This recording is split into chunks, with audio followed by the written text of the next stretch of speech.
This being the proceedings of the House on the 5th day of March, the year being 2025, brought to you by the Kenya Broadcasting Corporation in conjunction with the Parliamentary Broadcasting Unit.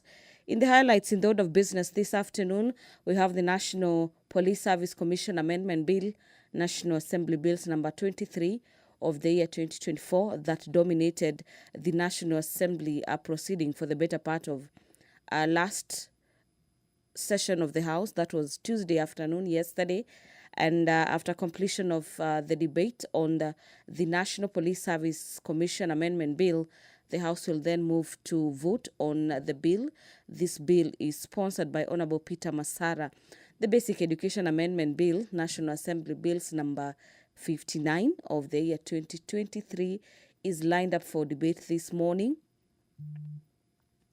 This bill is by Honorable Mary Wamaua, currently at the second stage, and we'll be having members of the National Assembly debate this bill that seeks to boost and strengthen operations in the basic education. Away from that, we equally have other motions that members of the National Assembly are set to delve into this morning. Among them is motion number 33 of 2023 on supporting and promoting local fertilizer manufacturing industries.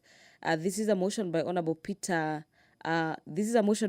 Samuel Atandi, the Honorable Member for Alego Usonga.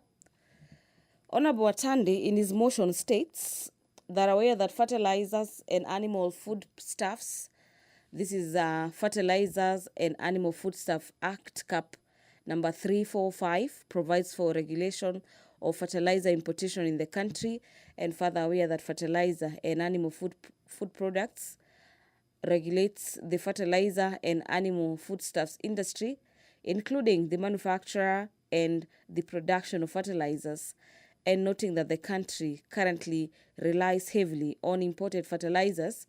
This is due to inadequate local production capacity, and further noting that local production leads to high cost of acquiring fertilizers for farmers and reducing their profits, and results in unhealthy reliance on imported fertilizer.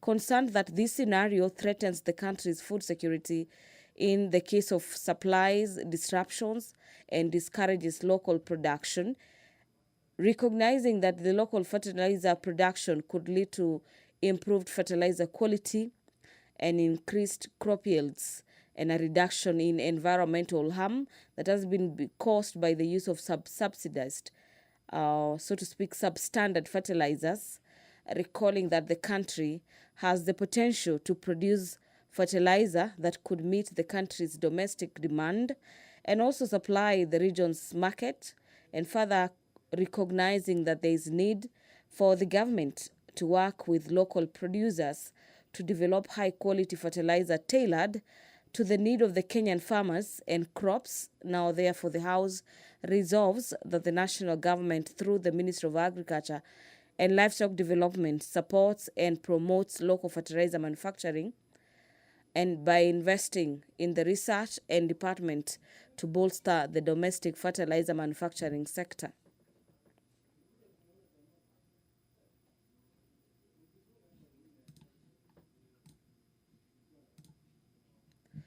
Pursuant to Standing Orders number 42, 44, subsection 2C, a number of members of Parliament are set to request for statements this morning. Honorable Joyce Kamene, the Honorable Member for Machakos County, is set to request for a statement on the effects of withdrawal of funding by the United States Agency for International Development, USAID, in Kenya. That statement will be handled by the Committee on Matters Health.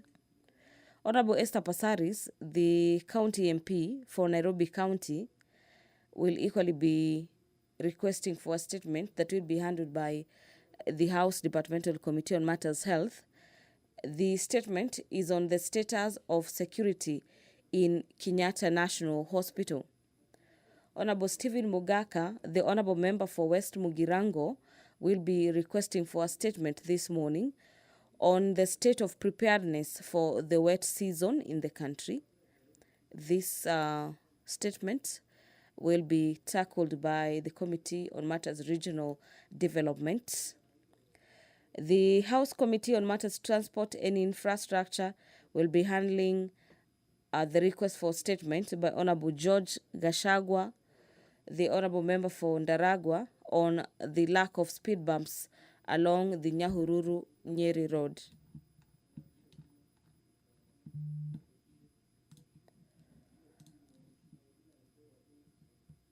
The Learners with Disability Bill, a bill originating from the Senate, Bill number 4 of the year 2023, is lined up for second reading this morning. This bill is by the Chairperson, Departmental Committee on Matters Social Protection. And away from that, we equally have the Treaty Making and Ratification Amendment Bill number 2, this being National Assembly Bills number 9 of the year 2024 by the Chairperson, Departmental Committee on Matters Justice and Legal Affairs. If you're just joining us, the business of the National Assembly is just about to commence as the Sergeant-at-Arms have already made their way into the chamber, signaling that House business, being a live proceedings of the National Assembly this morning, a day set aside for members' bill, is just about to commence.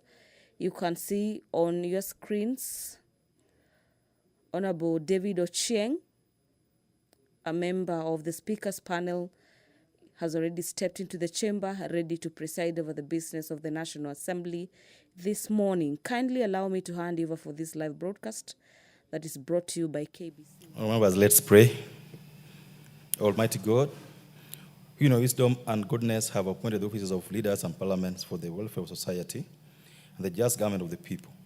We beseech you to behold with your abundant favor as your servants, whom you have been pleased to call to the performance of important trust in this republic. Let your blessings descend upon us here assembled, and grant that we treat and consider all matters that shall come under our deliberation in so just and faithful a manner as to promote your honor and glory, and to advance the peace, prosperity, and welfare of our people, of our country, and of those whose interests we committed to our charge. Amen.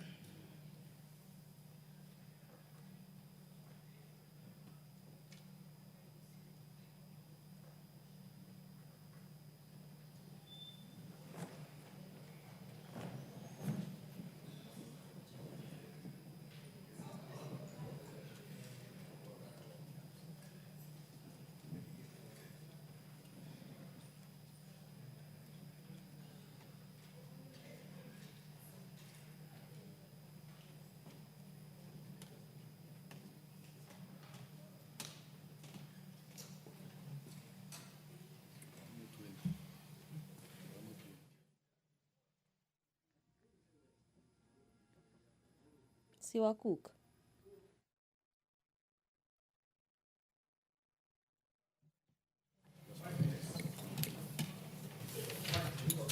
Members, we shall ring the quorum bell for 10 minutes. And during that period when the bell is being rung, no member is allowed to leave the chamber.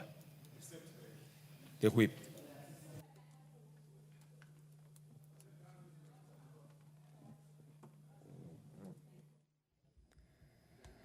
Well, at the National Assembly this morning, we have the commencement of business that has been followed by the ringing of the quorum bell this morning to necessitate for more members of Parliament are still within the presence of Parliament to make their way into the chamber this morning to allow the House to raise quorum, and this directive on the ringing of the quorum bell has been given pursuant to Standing Orders of the House, Standing Orders number 34, that guide the House on matters quorum at the commencement of business.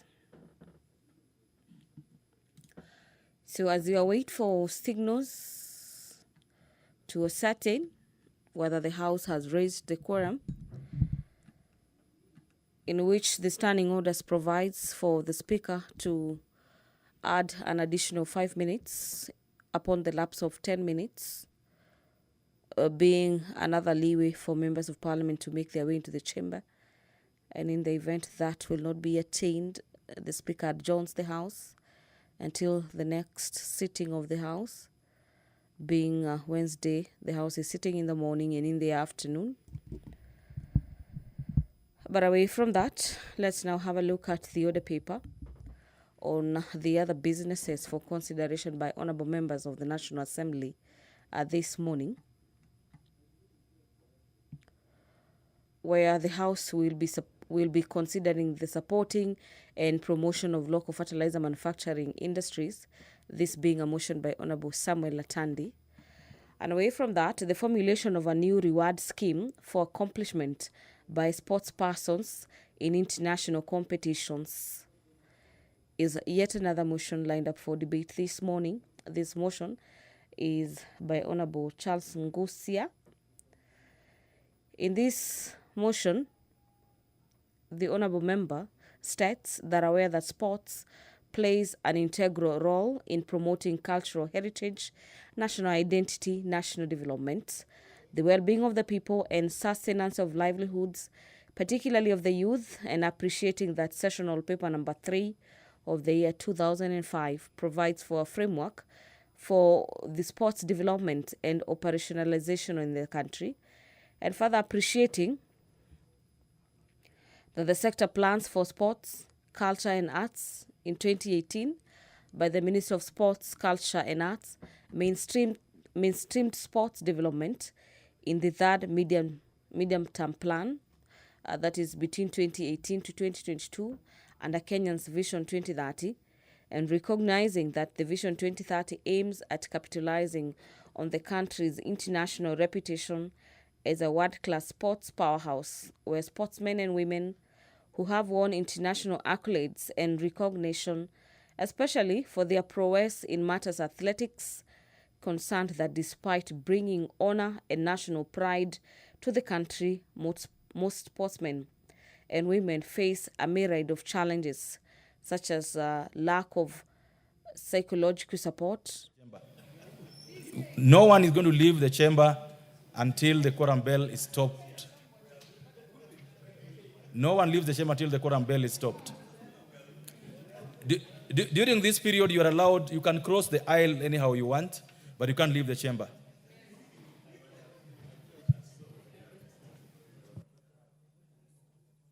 That was the guidance of the speaker just now, guiding members that owing to the fact that the House lacks quorum, members are not allowed to step outside the chamber until such a time when the House raises quorum to commence business this morning, and that being an orderly guidance of the members by the speakers. The motion on the formulation of a rewarding scheme for accomplishment of sportsmen in the sports sector, Honorable Charles Ngusia is also seeking to have the House urge the government through the Ministry of Youth Affairs, Sports and Arts to develop a policy and standardize reports and sports reward scheme for recognizing the achievements made by sports persons in the internationally recognized competitions through financial rewards of 6 million shillings for setting a new record, 4 million shillings for gold medalist, 3 million shillings for silver medalist, and 2 million shillings for bronze medalist.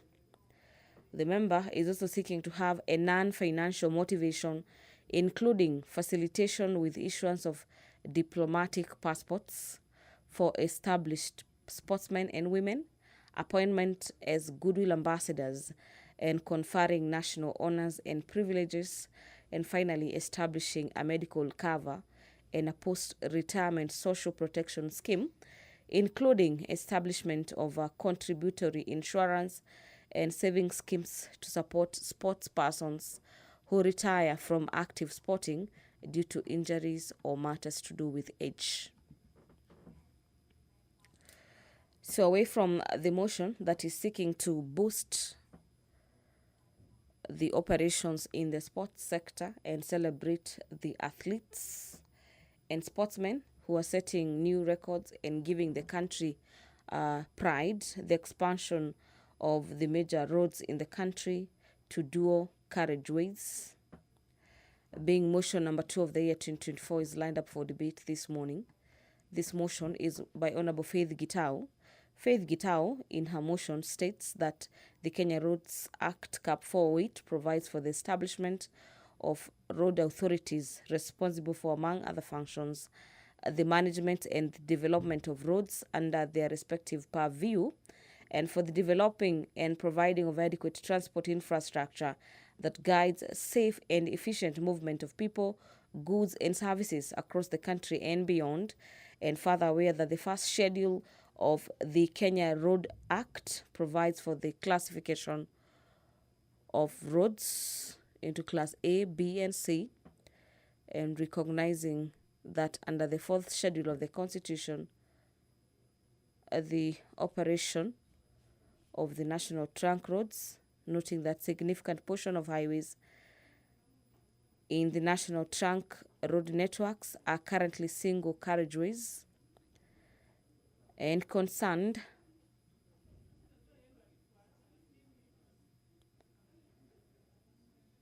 that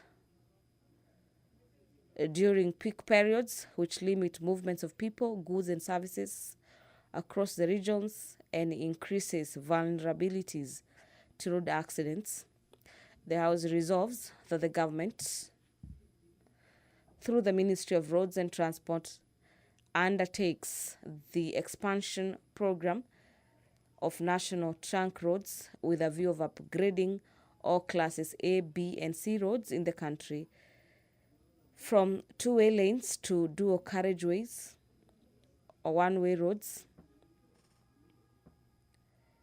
with the necessary infrastructure that includes footbridges, safe crossing zones at regular road joints, and two-way lanes to dual carriageways with the intervals and proper drainage systems and other requisite infrastructure in their optimal operation.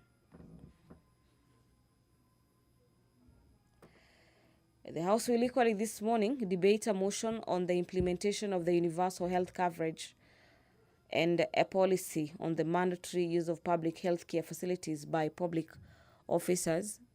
This motion by Honorable Sabina Chege, that is seeking to have public officers mandated to use public health facilities under the universal health coverage.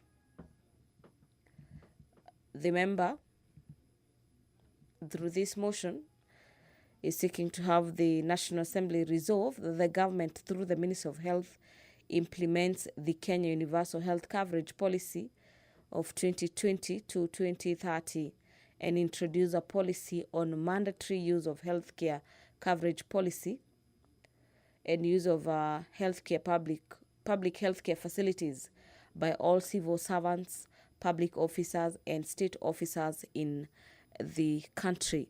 The members of the National Assembly are still streaming into the chamber this morning to allow the House raise a quorum of at least 550 members of Parliament to allow the House commence business, this being a sitting on Wednesday morning. Quorum bell can now be stopped. I confirm that we have quorum. And members, you can now take your seats. We may start. All members have confirmed that we have quorum. And the Honorable Amboka, it's not your job to look for quorum for the House. You are completely out of order, Honorable Jack Wamboka. Out of order totally. You are so out of order, Honorable Wamboka. Take your seat. Honorable Jack Wamboka, take your seat.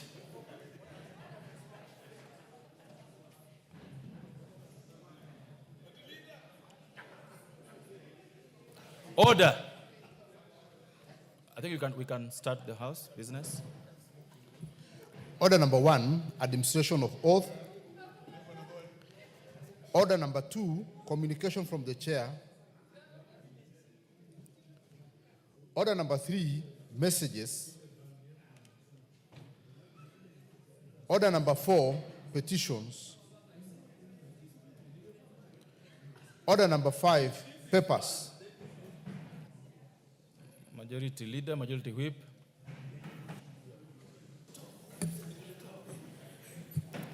Honorable Speaker, I beg to lay the following papers on the table of the House. Today, Wednesday, March 5th, 2025, morning sitting. Reports of the Auditor General and financial statement for the years ended 30th June 2021, 30th June 2022, 30th June 2023, and the certificates therein in respect of, number 1, Bishop Edward Donovan Secondary School, 2, Bura Girls High School, 3, Gatamayu High School, 4, Hiriga Girls Secondary School, 5, Akashiri Secondary School, 6, Ikanga Girls Secondary School, 7, Olodokilani Secondary School, 8, Kamadura Girls High School, 9, Karia Boys Secondary School, 10, Kasikeo Boys Secondary School, 11, Kipopei Secondary School, 12, Kibishiku Secondary School, 13, Kibiru Girls Secondary School, 14, Kirima Girls High School, 15, Lake Solai Secondary School, 16, Mazeras High School, 17, Muruira Boys Secondary School, 18, Ngala Secondary School for the deaf, 19, Nkueni Girls High School, 20, Noromaru Girls Secondary School, 21, Nyeri High School, 22, Our Lady of Fatima Chinga Girls High School, number 23, Ribe Girls Secondary School, 24, St. Thomas Secondary School, Kilifi, 25, St. Jude Girls Secondary School, Makueni, 26, St. Mary's High School, Lushangonyi, 27, St. Thomas Aquinas Boys Tomendu Secondary School, 28, Stella Maris Odaya Girls High School, 29, Wagals Secondary School, and 30, Weru Secondary School. Thank you, Honorable Speaker, and I lay.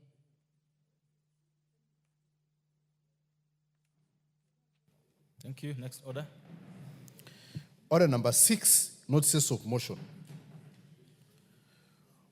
Order number 7, questions and statements. Members, if you have the order paper, the questions will follow the pattern in which they appear in the last page of the order paper. So, the Honorable Joyce Kamene is in the house.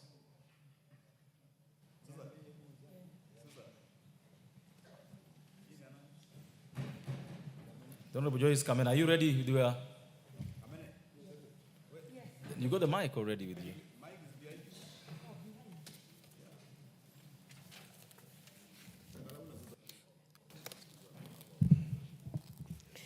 Thank you, Honorable Speaker. I rise to request for a statement regarding the effects of withdrawal for funding by United States agencies for international development in Kenya. Honorable Speaker, pursuant to the provision of Standing Order 44-2C, I rise to request for a statement from the chairpersons of the Department Committee of Health regarding the effects of withdrawal of fundings by the United States agencies for international development, USAID, in Kenya. Honorable Speaker, the abrupt suspension of U.S. foreign aid under USAID has significantly disrupted critical programs in the country. This suspension, which took effect on 24th January 2025, resulted from the U.S. Presidential Executive Order mandating the re-evaluation and realignment of U.S. foreign aid. Consequently, all new funding obligations and sub-obligations under the U.S. Development Objective Agreements has been halted for 30 days.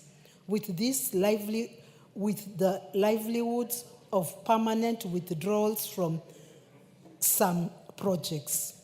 Honorable Speaker, the halting of fundings has really caused severe economic and social disruptions, leading to the loss of at least 35,000 jobs, both directly and indirectly, as many non-governmental organizations, NGOs, in the health, agriculture, education sectors, among others, rely on USAID-backed contracts. Additionally, the healthcare sector is among the most affected, with thousands of doctors, nurses, midwives, and community health workers facing imminent unemployment.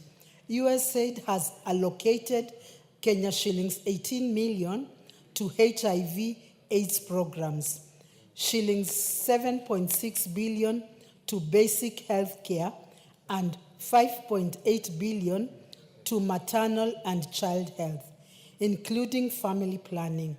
These initiatives have been lifeline for many communities, and this disruption jeopardizes the ability for the country to meet its health targets. Honorable Speaker, it is against this background that I request for a statement from the chairperson of the Department Committee of Health on following: the immediate steps being taken to ensure that critical health Honorable programs... Walter Owino, go back and do the right thing. Go ahead. The immediate steps being taken to ensure that critical health programs such as HIV, AIDS, and tuberculosis management continues undisrupted. The second one, the measures in place to support and retain healthcare workers affected by the suspension of the USAID funding. And the third one, the long-term strategies being adapted to ensure sustainable financing of the health and other crucial sectors using domestic resources, therefore reducing reliance on foreign aid. I thank you, Honorable Speaker. This shall be referred to the Committee on Health. I don't know, I cannot see the chair of the Committee of Health.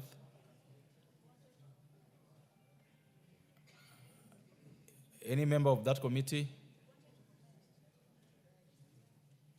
The Honorable Nyamai, what did you want to comment about on this? Okay, go ahead. 1 minute for you, 2 minutes. Thank you, Honorable Speaker. I would like to make a comment on the statement that has been raised by the Honorable Camarin, member for Machakos County. Yes, I congratulate her for bringing this matter to the House. I would like to ask the Departmental Committee on Health, as they respond to this issue, to bear in mind that there is a new world order, that the withdrawal and reduction of funding is happening all over the world, and it seems that the United States of America has decided through their current leadership to make decisions that affect all of us. Mr. Speaker, I would like to say that from the time that I was chair for health in the 11th Parliament, the issue of over-reliance of donor funding, and especially on matters which concern us so much, including family planning. Honorable Speaker, this is a matter that we need to wake up as a country and fund ourselves. We cannot keep on relying on donors to take care of matters that concern our core livelihoods, including that even getting infected with HIV, which has quite a long history. I know that there are international programs, but I think that it is time we wake up and make right decisions. Thank you for giving me the chance, Honorable Speaker. Thank you. Member for Nairobi, 2 minutes. Thank you, Mr. Speaker. I want to commend Joyce Kameme for bringing this, and I agree with Honorable Rachel Nyamai that the world order is changing. I think this is a time for us as a country to reflect on how Singaporeans actually decided to decisively deal with corruption, decisively deal with the need to serve their own people. Uhuru Kenyatta was the first to pronounce himself on USAID's withdrawal and the American government withdrawing funds, essential funds that have been committed to Africa. Who is Uhuru Kenyatta? The former president of Kenya, Honorable Uhuru Kenyatta. He actually pronounced himself on the issue of dependence on donor aid, and we should become looking towards being sustainable on our own. I think it's a wake-up call. We need to decisively deal with corruption so that we have enough resources to be able to cope with the demands that we have in our country. And that is the one area that Singapore was successful, and that will heighten and raise the patriotism that we need in our country. If we don't raise our patriotism, Kenya will suffer, and we cannot afford to suffer. We've got 50 to 60 million people depending on us as government. So we need to ensure that we become self-reliant. And I think it is important for us to call a spade, not a spoon. The US and all these countries that have loaned the African countries money and are not willing to give us loss and damage in terms of climate change. We need to also say, if they want to withdraw essential funding, which have been cushioning us because of the various loans that they've given us at very high interest rates, then they also stand the risk of us serving our people first before we serve their debts. Thank you. Thank you. Thank you. Members, this statement is referred to the Committee on Health, and we hope they can give a report in the next 3 weeks. Members, before I give the member for Nairobi again, join me in recognizing and welcoming students from Loreto Convent, Songari Junior Secondary School, Westlands constituency, Nairobi County, and students from Our Lady of Fatima Kiriko Girls School, Batunu North in Kiambu County. They are welcome to follow proceedings this morning and to Parliament. Thank you. Now, member for Nairobi. Thank you, Mr. Speaker. Honorable Speaker, pursuant to the provisions of Standing Order 44.2c, I rise to request for a statement from the chairperson of the Departmental Committee on Health regarding the status of security at the Kenyatta National Hospital. Honorable Speaker, security in healthcare facilities is foundational in providing safe and effective care as it safeguards patients, protects staff, secures assets, and ensures prompt emergency response while maintaining a secure environment for the vulnerable in hospitals. Regrettably, recent events have raised serious concerns on the security measures at our national hospitals. On 7th February 2025, Mr. Gilbert Kinyua was found dead in Ward 7B at the Kenyatta National Hospital after having been brutally murdered. Similarly, at the Moi Teaching and Referral Hospital in Eldoret County, a 52-year-old cancer patient, Mr. Albert Chesang, mysteriously disappeared from his hospital bed on the 29th of January 2025. His decomposing body was later discovered on the 9th of February 2025, approximately 200 meters away from the hospital on the banks of River Sosiani. Earlier on 29th November 2015, Mr. Cosmos Mutunga was found dead in his hospital bed in Kenyatta National Hospital, having been stabbed severally using a sharp object. Honorable Speaker, despite the brutal murders of Mr. Cosmos Mutunga and Mr. Gilbert Kinyua, no arrests have been made to date, yet the said patients were killed in the presence of other patients. These incidences therefore paint a grim picture on the security of healthcare facilities and the need for higher security standards within such spaces. Honorable Speaker, it is against this background that I request for a statement from the chairperson of the Departmental Committee on Health on the following. A report on the investigation into the death of Mr. Cosmos Mutunga, who was brutally murdered on 29th November 2015, including an expansion on the inordinate delay of justice given that no arrests have been made to date. 2, actions being taken by the Ministry of Health to investigate the deaths of Mr. Gilbert Kinyua and the apprehension of the suspects responsible for his brutal murder. 3, measures being put in place to ensure the establishment of robust security mechanisms that ensure the safety of patients admitted or visiting public hospitals under the national government. And 5, efforts being made to ensure that the families of the deceased persons are duly compensated by Kenyatta National Hospital and Moi Teaching and Referral Hospitals, respectively, due to the negligence in its duty of care owed to their kin. I thank you, Honourable Speaker. This question is referred to the Committee on Health. Majority Whip. Majority Whip. Order. Majority Whip. I'm looking for your attention. Because the next time these matters come up, I will not ask the chairs, I'll ask you about them. The first statement was by the member for Machakos County on withdrawal of funds by USAID. This one is about security at Kenyatta National Hospital. Because you cannot see the chairman of that committee here, it's going to be your duty to ensure that these statements are responded to. I hope you heard the statement question she requested. Yes, I heard, and I'm sure it will be responded to. In how long? Thank you. I think immediately after recess. That's 2 weeks. That's 3 weeks from today. Yes. Okay.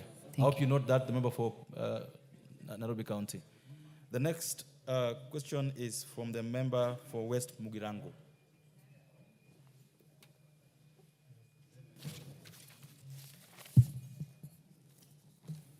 I thank you, Mr. Speaker, for the opportunity to make this statement. The Honorable Speaker, pursuant to provisions of Standing Order number 42C, I wish to request for a statement from the chairperson of the Departmental Committee on Regional Development regarding the state of preparedness of our country for the cyclical wet season in the Lake Victoria rain belt and particularly the Gusii Highlands. The member for Nairobi, I would request you to take your seat for a few minutes. Go ahead. Thank you, Mr. Speaker. Honorable Speaker, the wet season, which ordinarily commences around the month of March, which we are in, is characterized by very heavy rain, lightning, flooding, hailstones, and very destructive storm water. Residents of the hilly Lake Victoria rain belt, including those in West Mugirango and Gusii land, suffer immense loss of property, lives, and livelihoods during this rainy season. Crops, Mr. Speaker, get wiped away. Crops like tea, vegetable, and sometimes even gravel roads completely get wiped away, making the roads unmotorable. Despite the budget allocations for emergency and humanitarian responses, there has not been any significant permanent intervention for preventing and mitigating the impact of these cyclical and recurrent disasters. This has affected the economic growth of my constituency, the Gusii region and the Lake Victoria rain belt, making the cost of living extremely high and occasionally subjecting some homes to starvation. Mr. Speaker, it is against this background that I request for a statement from the chairperson of the Departmental Committee on Regional Development on the following. Measures the government has put in place to ensure timely and effective information on hazardous weather so that the residents of West Mugirango and other affected areas within the hilly Lake Victoria rain belt become warned in good time. Number two, a detailed report on the interventions being implemented by the government to ensure timely emergency response, including prepositioning of relief supplies to affected families and homes.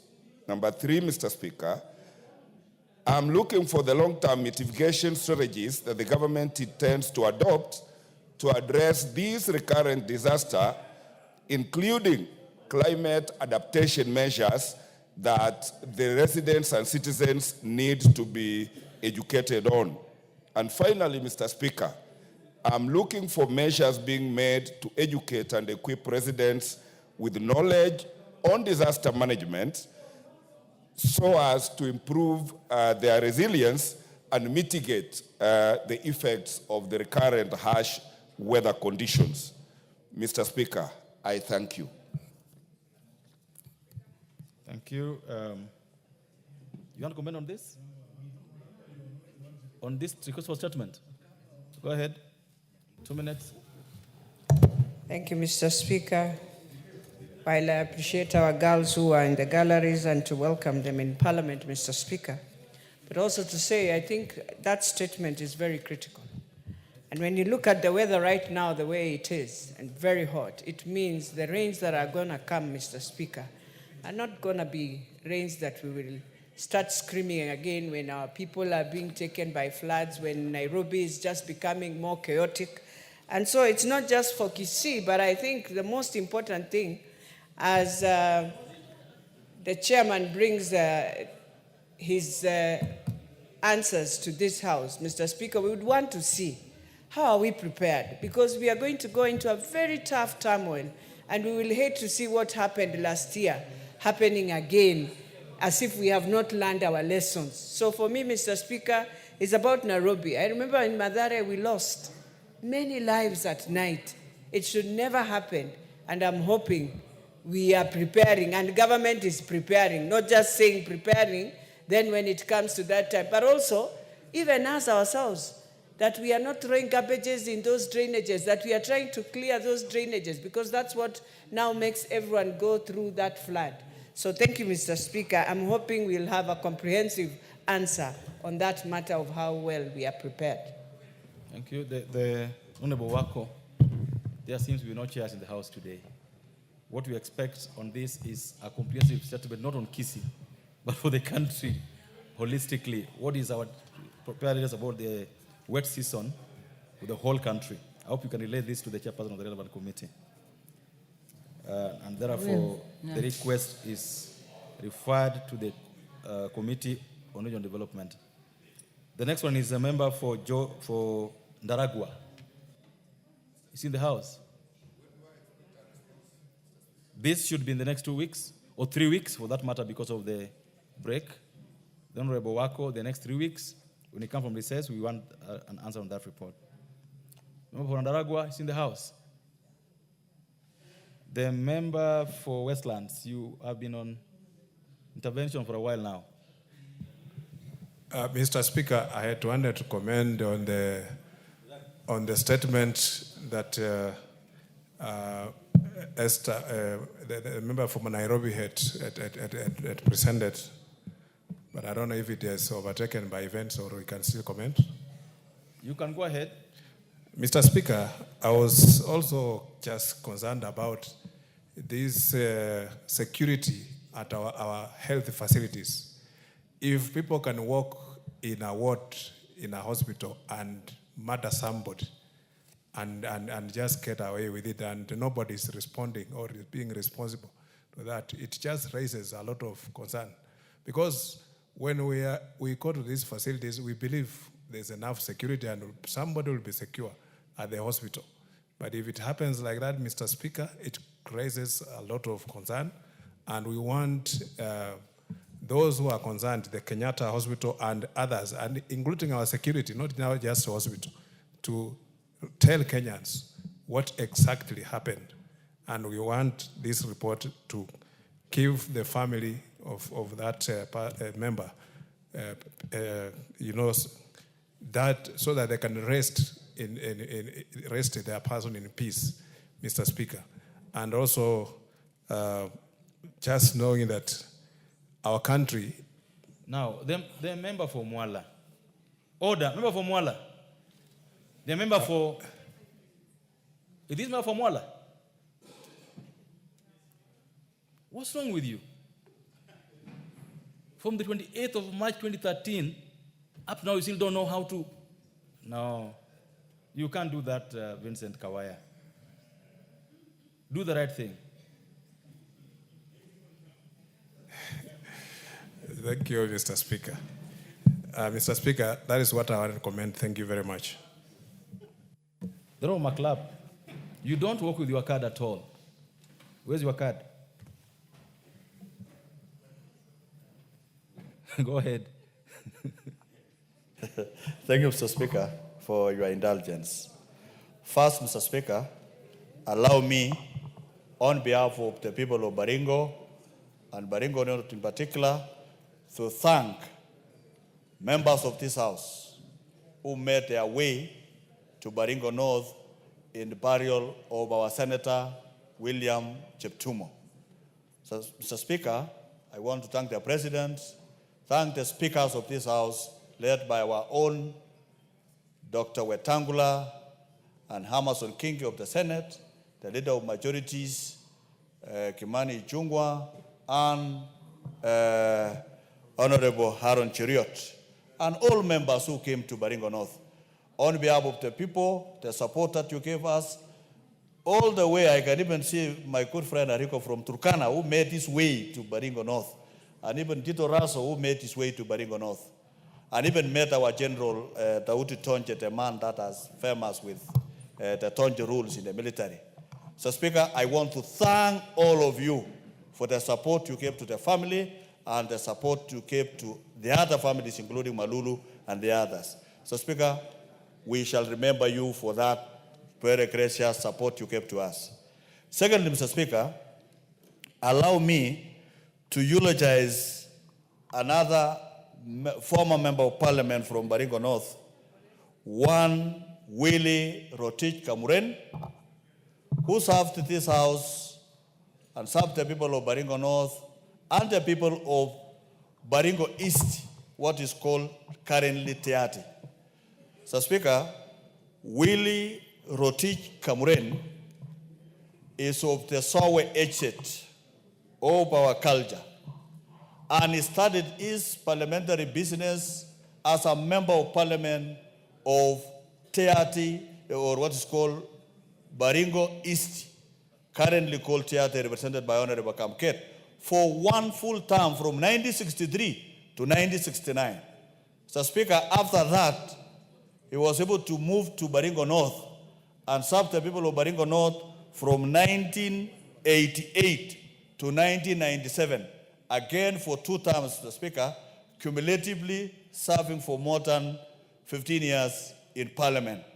So, Speaker, Honorable Willie Camarin also served as Assistant Minister in Moi government, Madam Speaker.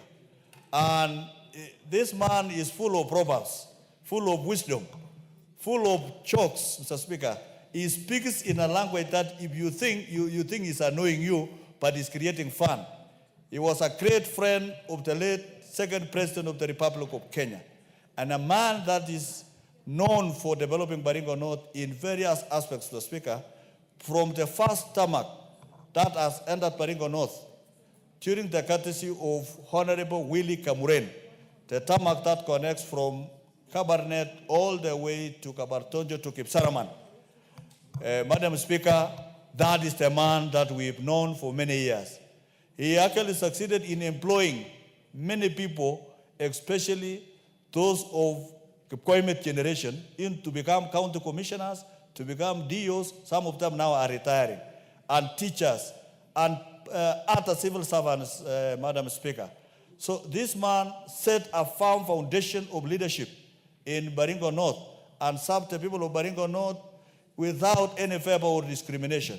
Today, the locations that we have in Baringo North, after Camarin, we've just added some few locations. The locations created many administrative units, many sub-locations, many locations, Kipsaraman Division, Partabwa Division, Parwesa Division, courtesy of Honorable Willie Rotich Camarin.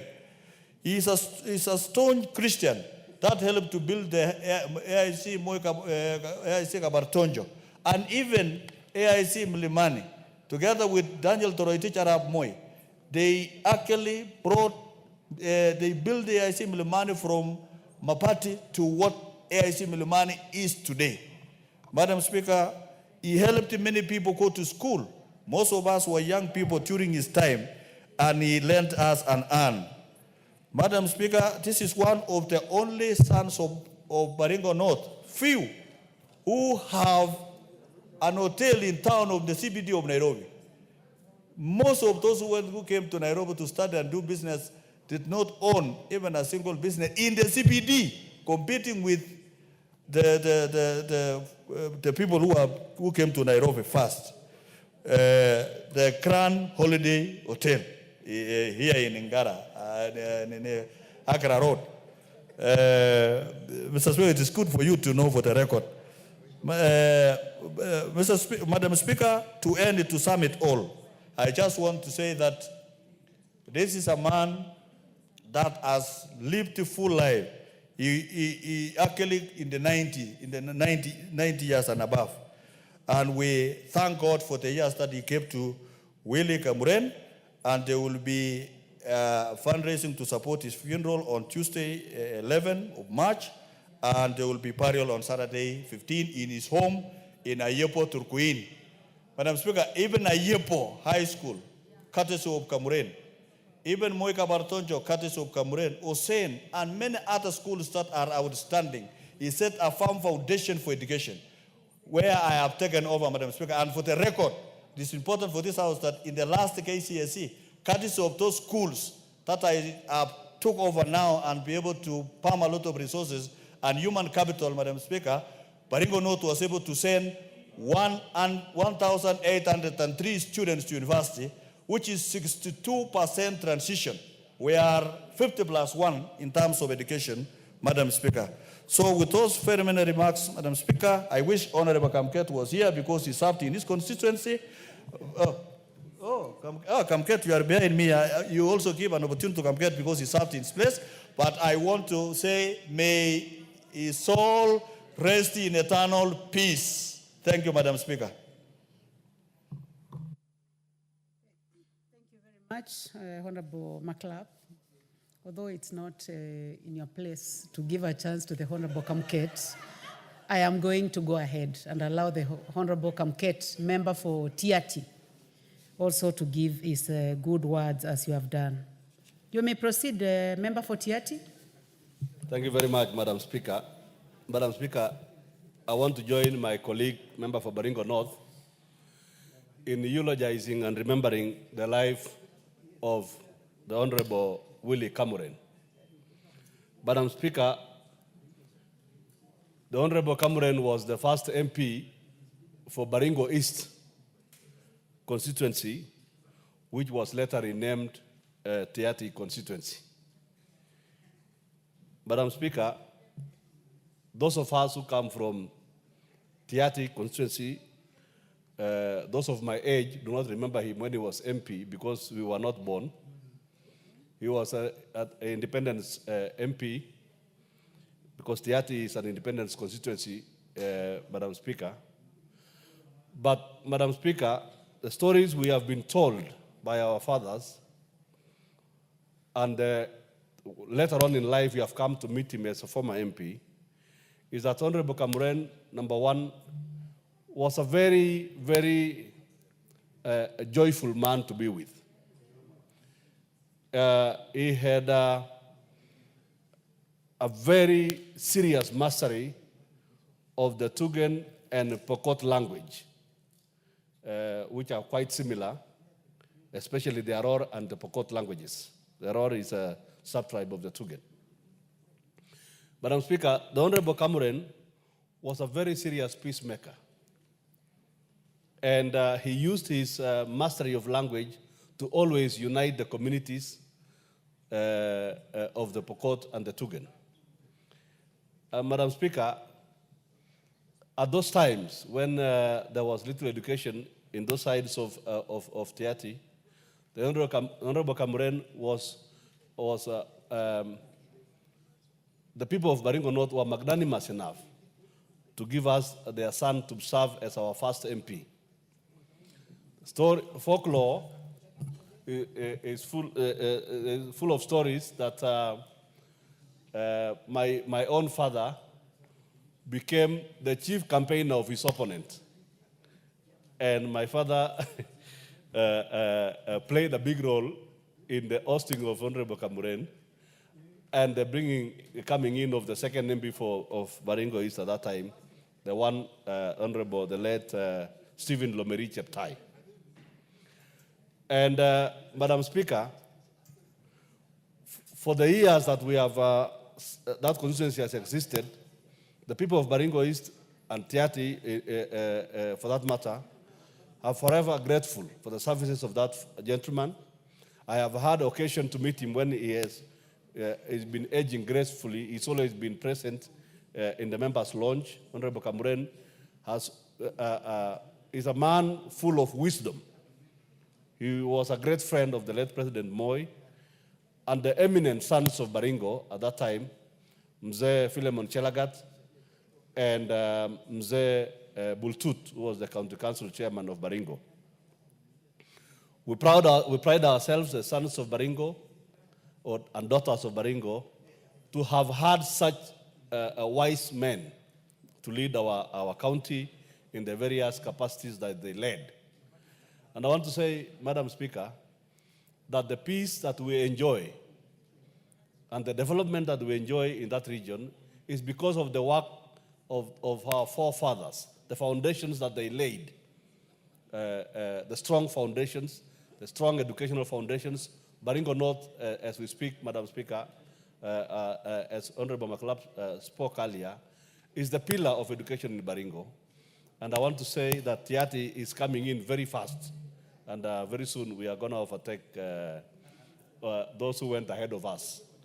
Madam Speaker, we as the people of Tiati will forever be grateful for the services of Honorable Camarin, and we shall fully participate in this honorable sending off both as a constituency and as a people. And we remain united as the people of Baringo, and we wish the family of Honorable Camarin God's grace at this time, and may his soul rest in eternal peace. Amen. Thank you very much. Honorable members, on behalf of the Speaker and all other members of the House who have not given their condolences, may the soul of the Honorable Camarin rest in peace. Honorable members, before we proceed, we have several schools seated in the public gallery. We have Cornerstone Academy from Kasarani constituency, Nairobi County.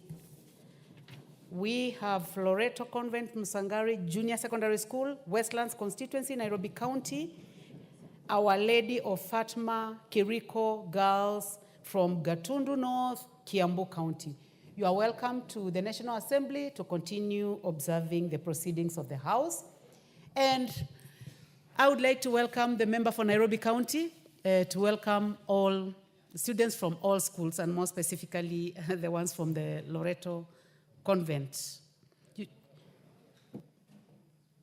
Member for Nairobi County, you may proceed. Thank you, Madam Speaker. Madam Speaker, I would like to welcome the students from Nairobi, Loreto Convent, and Cornerstone, and also the ones from across the counties in Kenya.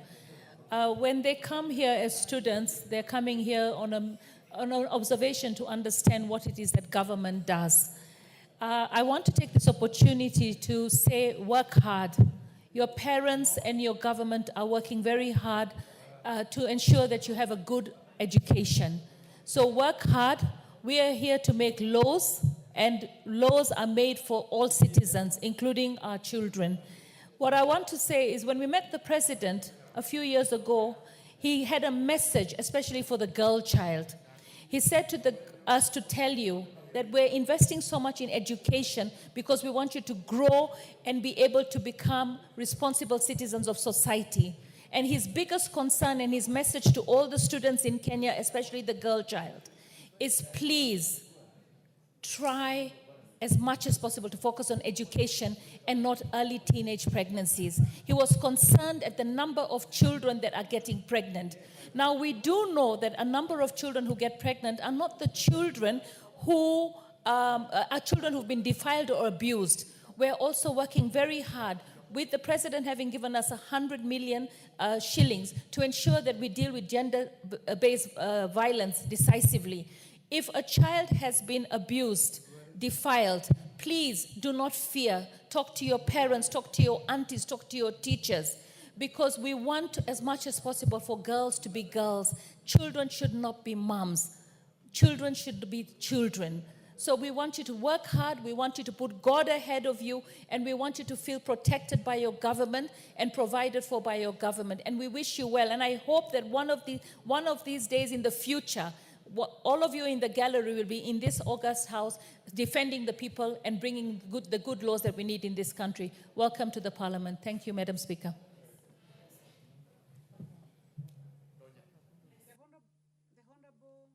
The Honorable Donya.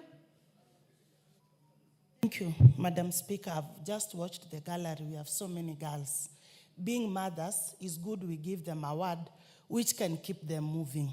Our girls up there, Mama County from Kisii tells you your superpower is education. There are things money can't buy, like manners, respect, and your reputation. That money cannot give. You give yourself. You cannot be a superwoman with many boyfriends, but you can be a superwoman with education. Bye-bye. Honorable members, I would like we end the welcome remarks there. Honorable members, I note that the Honorable George Gashagwa is in the House, and I would like to give you a chance to present your statement. Please go ahead. Thank you, Honorable Speaker. Honorable Speaker, pursuant to Standing Order 44, Section 2, Part C, I wish to request for a statement from the chairperson of the Departmental Committee on Transport and Infrastructure regarding the urgent need for speed bumps and other safety measures at the Equator area and Mununga stretch along Nyahururu Nyeri Road. Honorable Speaker, the Kenya National Highway Authority is responsible for the development, rehabilitation, management, and maintenance of national roads. However, there have been a high number of tragic accidents which have occurred on Mununga stretch along Nyahururu Nyeri Road, claiming several lives in what is attributed to the road's poor design and lack of appropriate speed control measures, a mandate that falls within the responsibility of KENHA. The absence of properly designed speed bumps, particularly in Mununga, where there is a lot of pedestrian movement, has created a high-risk situation for both motorists and pedestrians. Local residents and road users along this road have consistently raised concerns about the absence of speed bumps, yet no adequate safety measures have been put in place to mitigate the risks. Honorable Speaker, it is against this background that I request for a statement from the chairperson of the Departmental Committee on Transport and Infrastructure addressing the following. 1, plans for installing properly designed and clearly marked speed bumps at strategic points along the Nyahururu Nyeri Road, particularly in the Equator area, Mununga stretch, and other identified high-risk zones.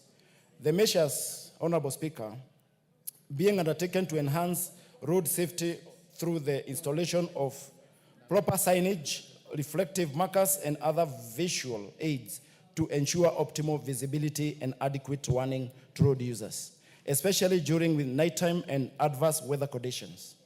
And also, Madam Speaker, the timelines, number 3, the timelines for implementation of these road safety improvements, including completion dates for the installation of speed bumps, warning signs, and associated road safety infrastructure. Madam Speaker, we have witnessed a lot of accidents, especially along Equator area. I have personally called the personnel concerned, and they have always been promising me to do it, though they have actually delayed in doing it, and I have talked to my people not to raise the artificial bumps. Thank you, Mr. Speaker. Honorable Gashagwa, I believe that you finalized the statement, and now you are doing some explanation. Okay, thank you, Madam Speaker. Thank you, Madam Speaker. I'm sorry. Honorable members, I will give just one person a chance. The Honorable Rindikiri Mugambi, you would like to comment on that statement? Yes, thank you. I think Engineer Gachagua has brought up a very important point for discussion by this House. Madam Speaker, this organization, Kenya Highway Loans Authority, to me is very responsive. Madam Speaker, sorry, there has been questions in this House. There has been death on transnational highways. And we have seen no action being taken by this organization. Madam Speaker, we are asking you to issue a directive that the CS in charge of transport to come here specifically and face the members and tell us why Kenya Highways Loans Authority does not act despite the continuing death on our roads. Madam Speaker, there is a lot from Isiolo to Ruili. We have written letters. We have held meetings. There are the famous Nanyuki, Meru Town, Isiolo, Soboigan Junction, where it's every day there is a kind of an accident. And this organization, despite meetings, they respond nothing. Madam Speaker, I think the time has come, and let it be the last statement to be sought in this country by this parliament. I thank you, Madam Speaker. I do not see the chairman. The chair, Transport and Infrastructure in the House. But of course, we have the whip. So this statement is referred to the Transport and Infrastructure Committee. When will we have the statement, Madam Whip? Honorable Naomi Wako, member for Marsabit. Yes, I think to be precise, after recess, because in 2 weeks' time we'll go for recess.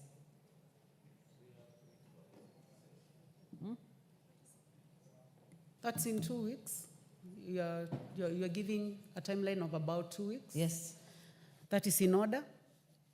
Make sure that that information reaches the chair, whip. Next order. Order number 8, the National Police Service Commission Amendment Bill, National Assembly Bill number 23 of 2024, second reading, question to be put. Order, member for Nairobi County and member for Taveta. Honorable members, I now put the question that the National Police Service Commission Amendment Bill, National Assembly Bill number 23 of 2024 be now read a second time. Will as many as of that opinion say aye? Aye. Will as many as of a contrary opinion say nay? The ayes have it. Next order. A bill for an act of parliament to amend the National Police Service Commission Act 2011. Order number 9, the Basic Education Amendment Bill, National Assembly Bill number 59 of 2023, second reading. Thank you. The Honorable Mary Wamaua. You may proceed. Thank you, Madam Speaker. Madam Speaker, I beg to move that the Basic Education Amendment Bill, National Assembly number 59 of 2023, be read a second time.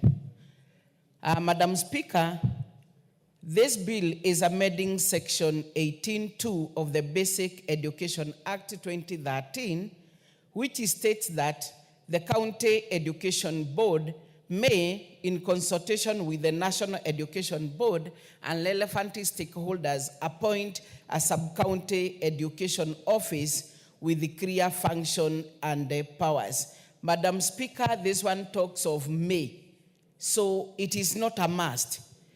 And that is why, Madam Speaker, I saw it okay, so that we may have under the current structure of County Education Board, the CEB, which has the option of establishing a sub-county office as a liaison. While the liaison office at the sub-county plays a role, its functions are still validated by the county board. This Honorable Speaker has led to significant delays in critical education functions such as school registration, school management reports review, and other administrative approvals. Madam Speaker, some of the counties that have very fast geographical jurisdiction covering multiple constituencies, and with that, we have to face delays in validating and approving things. Madam Speaker, if you take an example of Nairobi County, Kiambu County, and Nakuru County, you will see how long sometimes some of the issues required to be done and that need urgent attention takes a long time before the county is able to transact all what is required, and the same goes to Jogoo, and then by the time it gets back, we waste a lot of time, while else some of these things can be done by the sub-county education board if only we can be able to pass this amendment. Honorable Speaker, previously, under the old administrative structure, before the 2010 Constitution, we had the District Education Board. The District Education Board, the DEB, was responsible for registering and management of educational institutions in the sub-county, working to complement the provincial and the National Education Board. While else today, Madam Speaker, we do not have, and that is why I'm requesting this House to agree that we amend by bringing back the Sub-County Education Board so that we can be able to give a bit of some efficiency and fast-track this without a lot of the delays. The replacement of District Education Board, Madam Speaker, model with liaison offices has resulted in a lot of inefficiencies, creating bottlenecks in service delivery at the local level. The idea behind this bill, Madam Speaker, was conceived after observing the delays and bureaucratic handles in school registration and administration due to the centralized nature of county education board. Madam Speaker, this bill proposes as follows. One, the establishment of sub-county education boards. This will have legal authority to oversee and manage education matters at the sub-county level, thus reducing dependency on the county board for each and every decision. Madam Speaker, a lot of what is required to be done as far as our learning institution is concerned is merely the work of the county education board. What the sub-county education do is just to oversee where the county education board will come to validate a rubber stamp, something that would have already been done by the sub-county education board, and the same maybe fast-tracked to get it to the ministry. This bill proposes to give the sub-county board the mandate to handle the following functions independently. One, it can have the registration and establishment of a bank data of all education and training institutions in the sub-county. Madam Speaker, the officers in the sub-county offices understudy the terrains and the geographical areas and the needs of the local people more better than the county officials who are far away from it. And therefore, issues to do with the registration of the schools in an area where it is required, including establishment of all the data information required. This one can be fast-tracked by the sub-county education office, and the same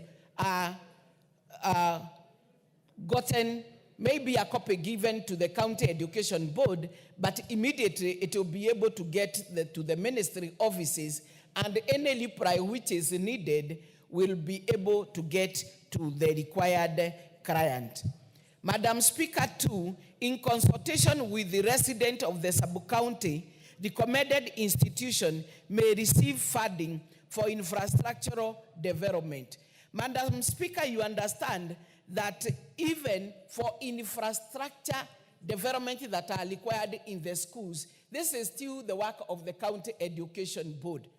And therefore, you will find that a lot is usually done by the sub-county, but it cannot be enough until when it is validated by the county education board members for it to get it to the national office or Jogo, so that a list can be developed for all those schools that really require the infrastructure. But we can be able to save time and a lot of delay, whereby this one can be given to the sub-county education board if only we agree to establish and to legalize, to give it power and the function that is supposed to do, and we avoid a lot of wasting time.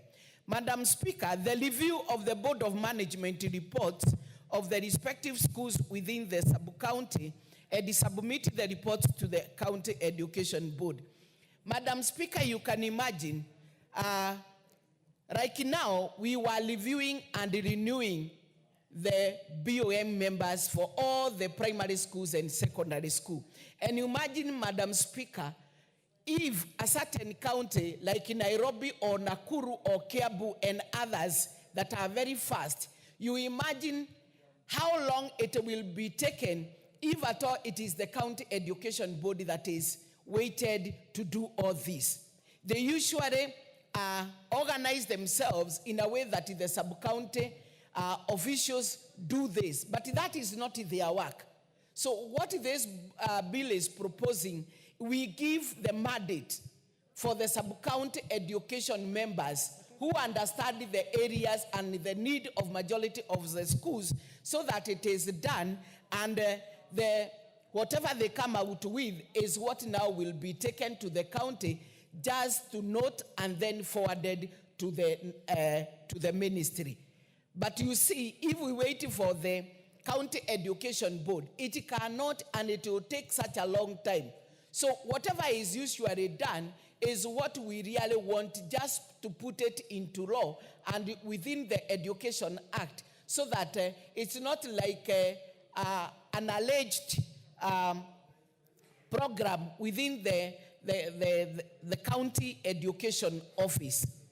Madam Speaker, the sub-county can also be allowed to assess the budgetary requirement of running institution in the sub-county and develop allocation programs, including programs on allocation of institutional ranch. Madam Speaker, you find that all these, even the ranch program, is still the work of the county education boards. And therefore, if at all we bring back the sub-county education board, just like the way long time we had the district education board, we are going to make some of these areas very easy, and we still save on time. Madam Speaker, we can also give the performance of any other function that may be assigned by the county education board without waiting for the county education board members coming to the sub-county or to a given school. This is work that can be delegated within the mandate of the sub-county education board to be done, and therefore being more efficient and saving a lot of time. Madam Speaker, also, the bill proposes on the decentralization of decision-making power. Madam Speaker, you understand, within our constitution, we have talked of devolution, meaning bringing services closer to our people. And if we go ahead and establish the sub-county education board, we are making sure that whatever is required is centralized or decentralized within the area where the issue has come from, instead of waiting until when the county education board will come on site to get on what is required. Therefore, Madam Speaker, the sub-county offices will no longer act merely as liaison offices, waiting for mercy from the county education board, but will be empowered to be a body in order to process and approve certain functions, including school registration, management oversight, and therefore this will still be assisting in making sure that we are really not wasting a lot of time. Madam Speaker, the board will also improve on service delivery in schools. By reducing bottlenecks caused by large county jurisdiction, the bill will ensure that administrative tasks will be handled efficiently. Madam Speaker, some counties are very big. They have so many sub-counties. And you can imagine, Madam Speaker, if many of the schools, because most of the time we ask for the requirements or even the quarterly reports that are required, and you imagine the county education board is waited to look at them before they are subjected or they are taken to the national office. Madam Speaker, this will take a lot of time. Believe it is given to be done by the sub-county education board if we agree to amend, or if the House agrees, we give back the weight that was with the district education board. You will see we'll be saving a lot of time and will remove all this backlog of reports that needed to be looked at by the county education board. Madam Speaker, you also look at the meager resources that are usually given to the county education board, Madam Speaker. And a lot needed to be done. Therefore, even having one board meeting, and they are supposed to conduct 3 board meetings to look at all that work coming from all the sub-counties, then you can see will not be giving the best of the services and saving time to our people or to our schools that are waiting for the report. Madam Speaker, if you look at the composition that is proposed by this bill for the sub-county education board, you'll find that we want to have the member of parliament for each of the constituency within the sub-county who shall be an ex-officio board member. For this function being of the national government, you'll find that most of the time that the members of parliament, especially of the single constituencies, sometimes need to add something onto the issues, especially when it comes to infrastructures of the school, so that we can be able to advise the board that this school, we have allocated this much from the NGCDF. And therefore, the school that will need funding from Jogo or from the government, apart from the resource of the CDF, is this and that. And that one, by having the member of parliament, will make sure that we are not giving funding to the same school, which will also be getting funding from the ministry. Madam Speaker, we'll also have the sub-county director of education or a designate of the sub-county director of education. 3, Madam Speaker, we'll have the county executive in charge of education or a designate of the county executive in charge of education. 4, we'll have one person designate from the Teachers Service Commission. 5, Madam Speaker, we'll have 2 persons nominated by the Teachers Trade Union.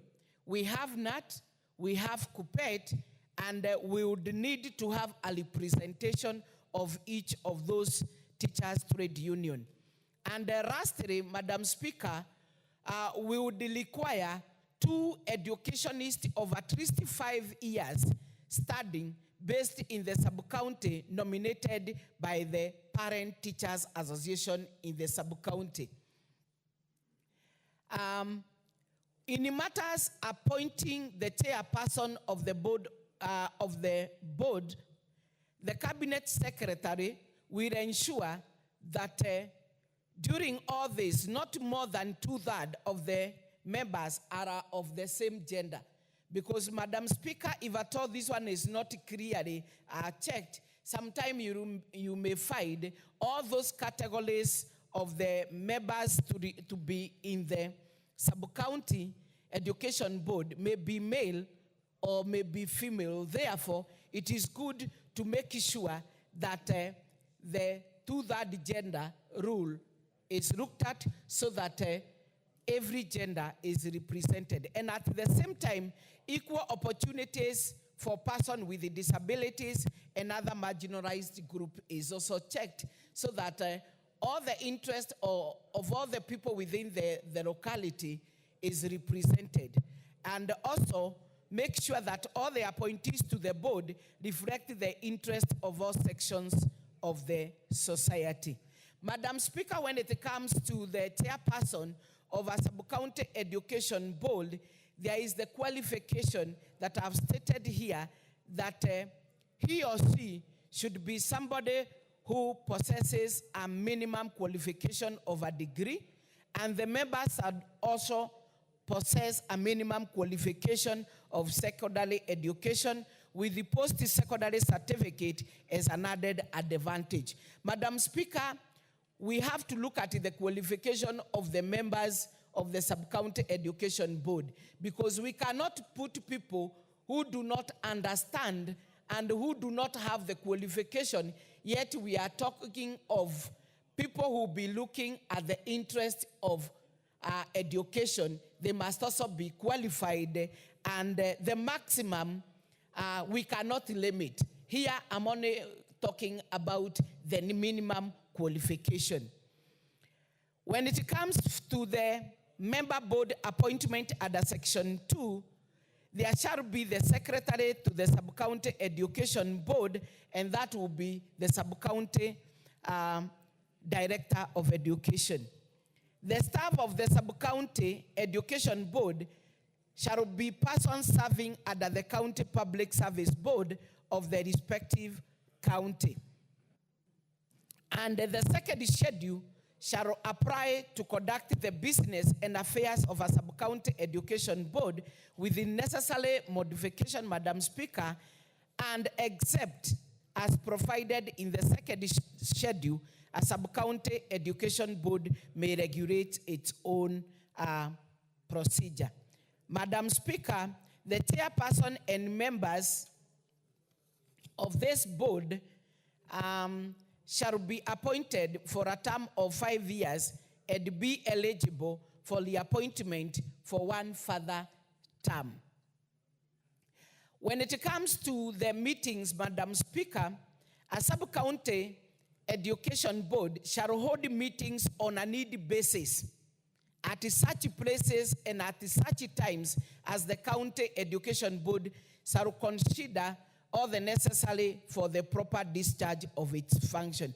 Madam Speaker, we do not want to invite things like the remunerations, because majority of them, we want to get them from within the county,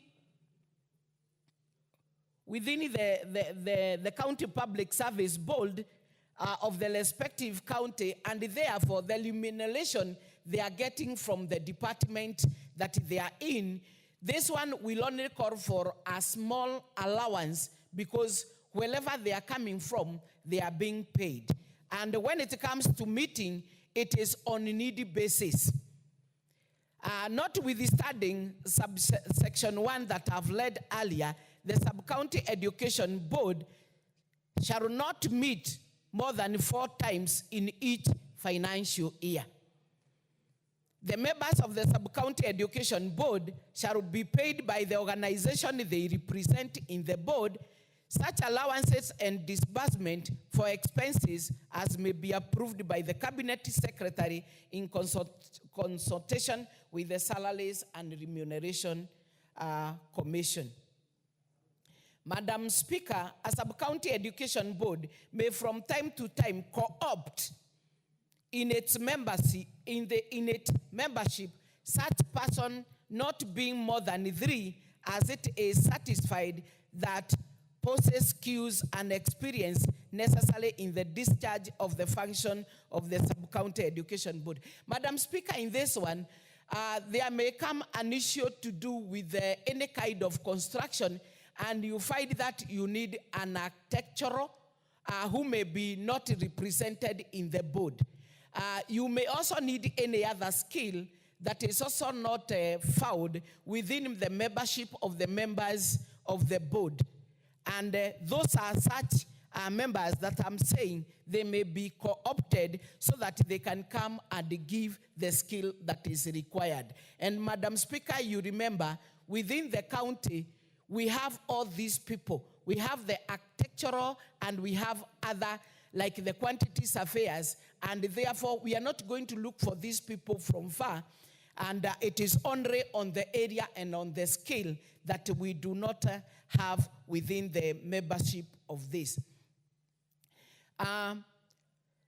Madam Speaker, if the House supports and passes this bill, we will have several benefits that will make us be efficient, save a lot of time, and which will also assist in making sure the running in our institution, may it be the primary, the secondary, and any other tertiary which is present within that sub-county, will have several benefits, like one, faster school registration and approval processes. Madam Speaker, we can also have an enhanced school monitoring and oversight because it is being done within the sub-county and not the county that may not be able to do exactly as per the demand, because we are saying some of the counties are very huge, they are very fast, and therefore with the sub-county, you can be assured that the monitoring and the oversight of whatever is happening in our schools, including even when it comes to discipline of our students or pupils in the schools. Madam Speaker, we also have reduced bureaucratic red tapes. And in this, Madam Speaker, I want to mean that schools will have direct access to decision-making authorities at the sub-county level instead of waiting for responses from county education board covering a large area, and this one may deter the immediate or the urgency that of such an issue may be required. Madam Speaker, with this also, we'll have increased community involvement in education management. Madam Speaker, the local education stakeholders will have a stronger voices in shaping policies and school development plans at the sub-county level. We have so many good stakeholders who always like to support education. And if all this is happening within the locality of the people who understand the terrain and also who understand the stakeholders who are within, then you can see with the immediate effect they can be able to convene and to get what is required, including some of those who always chip in their own way. Madam Speaker, also, we would have improved efficiency in teacher and resource allocation. Sub-county education offices will be better positioned to oversee staffing needs and resource distribution in schools within their respective jurisdiction without just waiting for the county education board to come and advise now that we have brought the sub-county education board within the area where the schools are. Honorable Speaker, countries like South Africa, Canada, India, Rwanda have successfully implemented decentralized education management system. Madam Speaker, for example, in South Africa, Local education district offices plays a critical role in decision making, reducing the bureaucratics that we are talking about of delays and improving school oversight all the time. Madam Speaker, the current centralized model has a gap, and the introduction of sub-county education board will go a long way in resolving the challenges school faces today. Madam Speaker, when it comes, like I give an example in my constituency, because it is a first area, it is second in Radimas from Keharu, I found that there are so many areas where children walk more than 5 or 7 kilometers to access education. And you know, within our education policy, our children are supposed to access education with ease. And you find that when we start these schools, the issue to do with the registration takes such a long time. And Madam Speaker, sometimes you find that the parents or the local people within that area, like half of my constituency is allied, the parents cannot be able even to get the BOM teachers to pay. So sometimes you find it is the member of parliament who usually get into her or his pocket to pay the teachers, because the parents cannot be able to pay these teachers on levels of BOM. And therefore you will find this member will pay these teachers as if he or she is the TAC for such a long time, just because of the delay of the registration, because it is such a long procedure before you get to the county to do the same.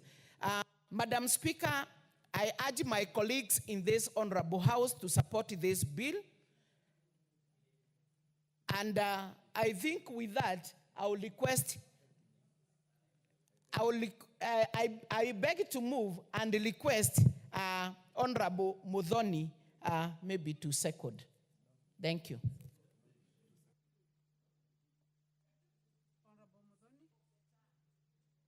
Honorable Muthoni, proceed to second.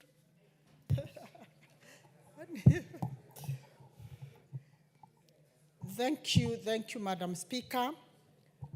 Madam Speaker, I want to add my voice to this very important bill, and I want to thank Honorable Mary Wamahua for bringing this very important amendment, Amendment Bill 59 of 2023, so that we can look and review the educational structures in this country. Honorable Madam Speaker, it is important for us as a country to acknowledge that today we have devolution. And the purpose why we brought devolution, it is because devolution was meant to bring services closer to the people, so that the citizens of this country can fully enjoy the fruits of devolution. Madam Speaker, this is the main reason that this bill is aiming at achieving. Madam Speaker, I want to say the Basic Amendment Bill 2023 recommends the establishment of Sub-County Education Board, which will consist of a chairperson and 6 other members who are subscribed in this bill, Madam Speaker. And it is important to note that these members who will sit in this board are members who represent the various stakeholders. Madam Speaker, the various stakeholders are mentioned in this bill, and it is important that they are all included in this composition for proper running of these sub-counties. And the reason why this sub-county is equally very, very important, it is because the sub-county education board will be a statutory body to ensure the existence and functional services in our education setup. You'll realize, Madam Speaker, that in most cases, when something happens in our school, going to the centralized place where we have the education board established, it takes time because our counties are very vast, Honorable Madam Speaker. Our counties are very vast and we have very many schools in these counties. And if we establish these sub-counties, then and decentralize the services, it will be easier for school management. It will be easier for us to monitor and know what is happening in every corner of our school. We have had issues, Honorable Speaker, where we have had school unarrests. And sometimes we have seen our students traveling just because they want their principal transferred. They travel, walk, wake up in the wee hours of the morning and travel to access a listening ear from the district education board, which is thousands and thousands of kilometers away. But if we establish this, the sub-county education board, then they'll be able to hear their grievances at a closer age.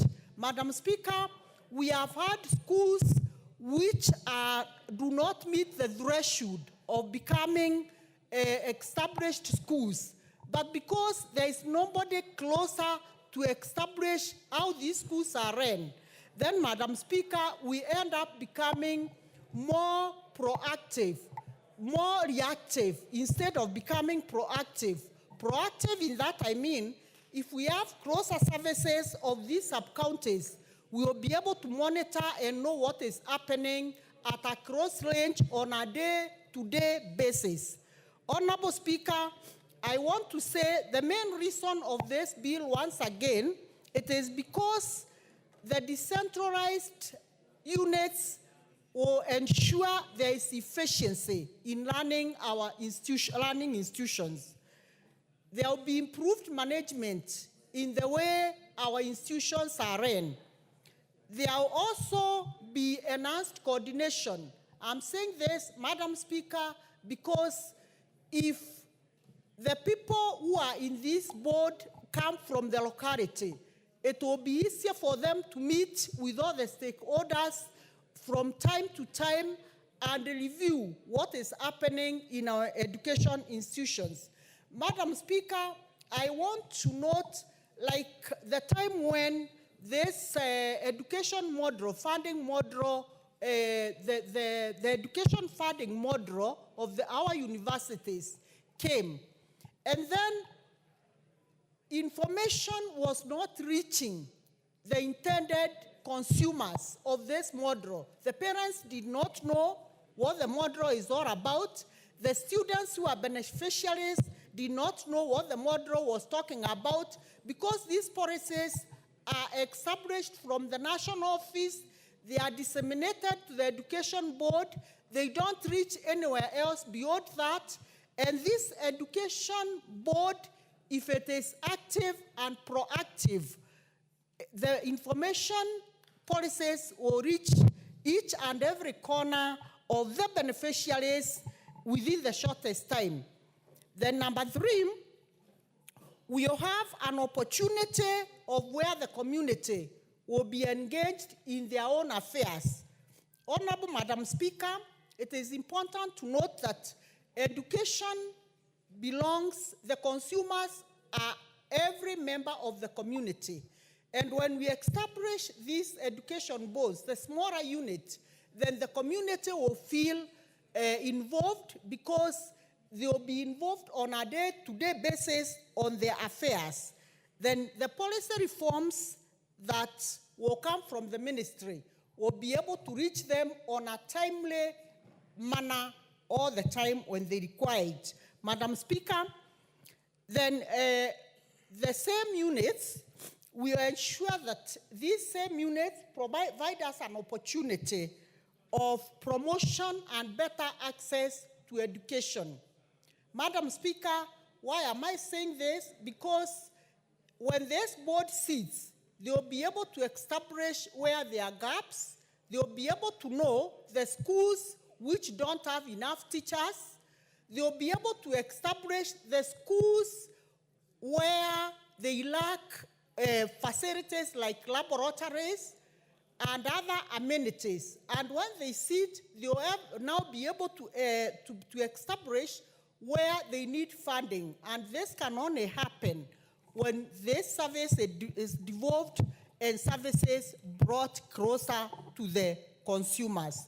Madam Speaker, I want to say very fast that these proposed functions of the sub-county board, sorry, I have a code, but that notwithstanding, I'll continue. These established functions will ensure and make sure that the access to the budgetary allocation will be able to benefit the intended institutions directly without people going to say it is this institution as opposed to them accessing, doing monitoring and evaluating which institution requires this budget.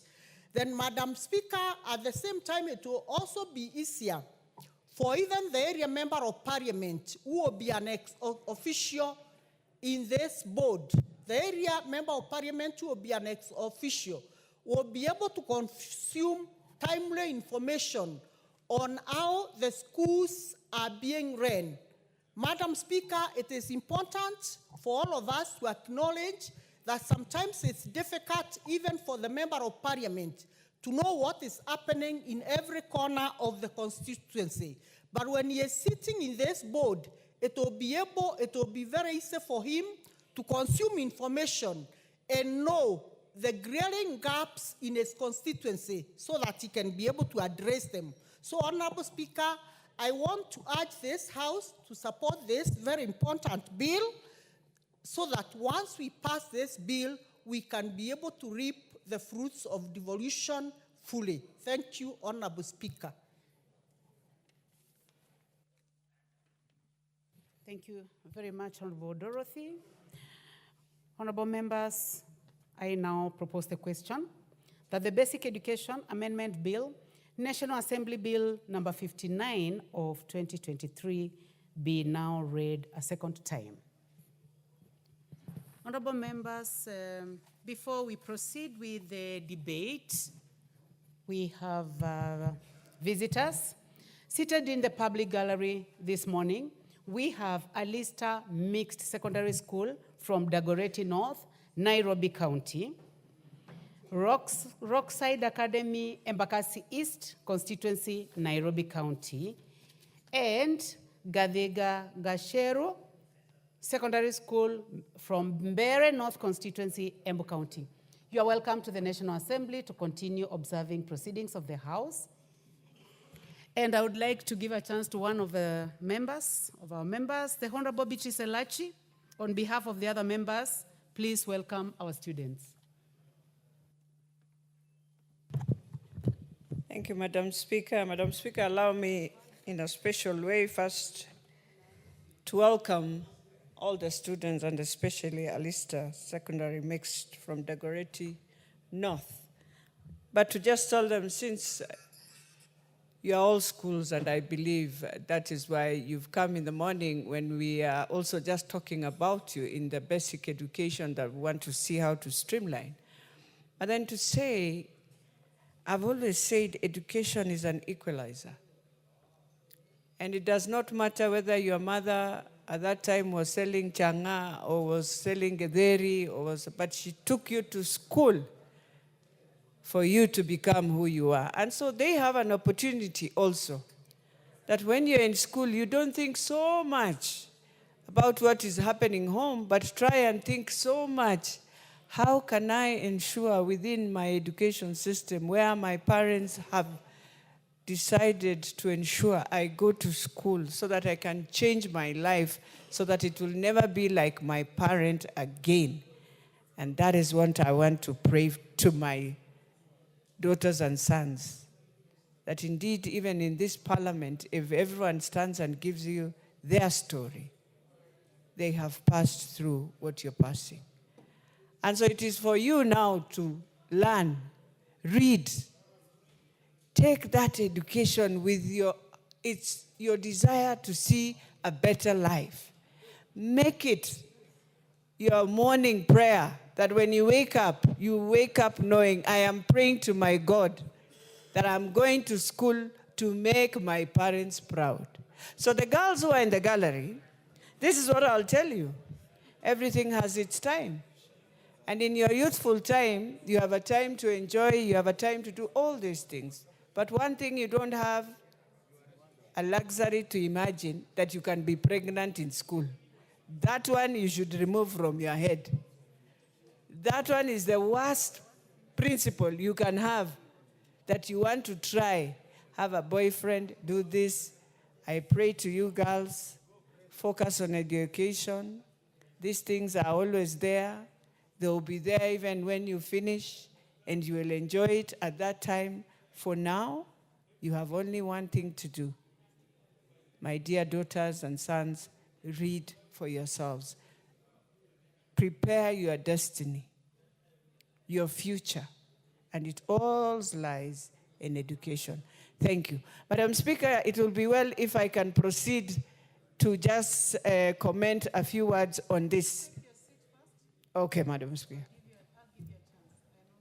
I know, Honorable Beatrice Elachi, you have been waiting. But honorable members, we have more students, and I would like also to finalize with them. And for those of you who are wondering what is on the forehead of the Honorable Beatrice Elachi, today is Ash Wednesday, which marks the beginning of Lent. That is why she has a very nice mark on her forehead. Honorable members, we have seated in the public gallery this morning, Green Edgewood Academy, students from Ruiru constituency, Kiambu County, and we have Mamangina University College students from Gatundu constituency in Kiambu County. You are welcome to the National Assembly to observe proceedings of the House. And I would like to, because the Honorable Murungara will be the first in this debate, I give you a chance to also welcome the students as you proceed with the debate.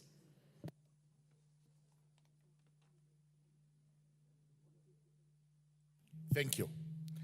Thank you very much, Madam Speaker. Madam Speaker, allow me also to take this opportunity to welcome all the students of the named schools and colleges and universities who have come today to observe proceedings of the House.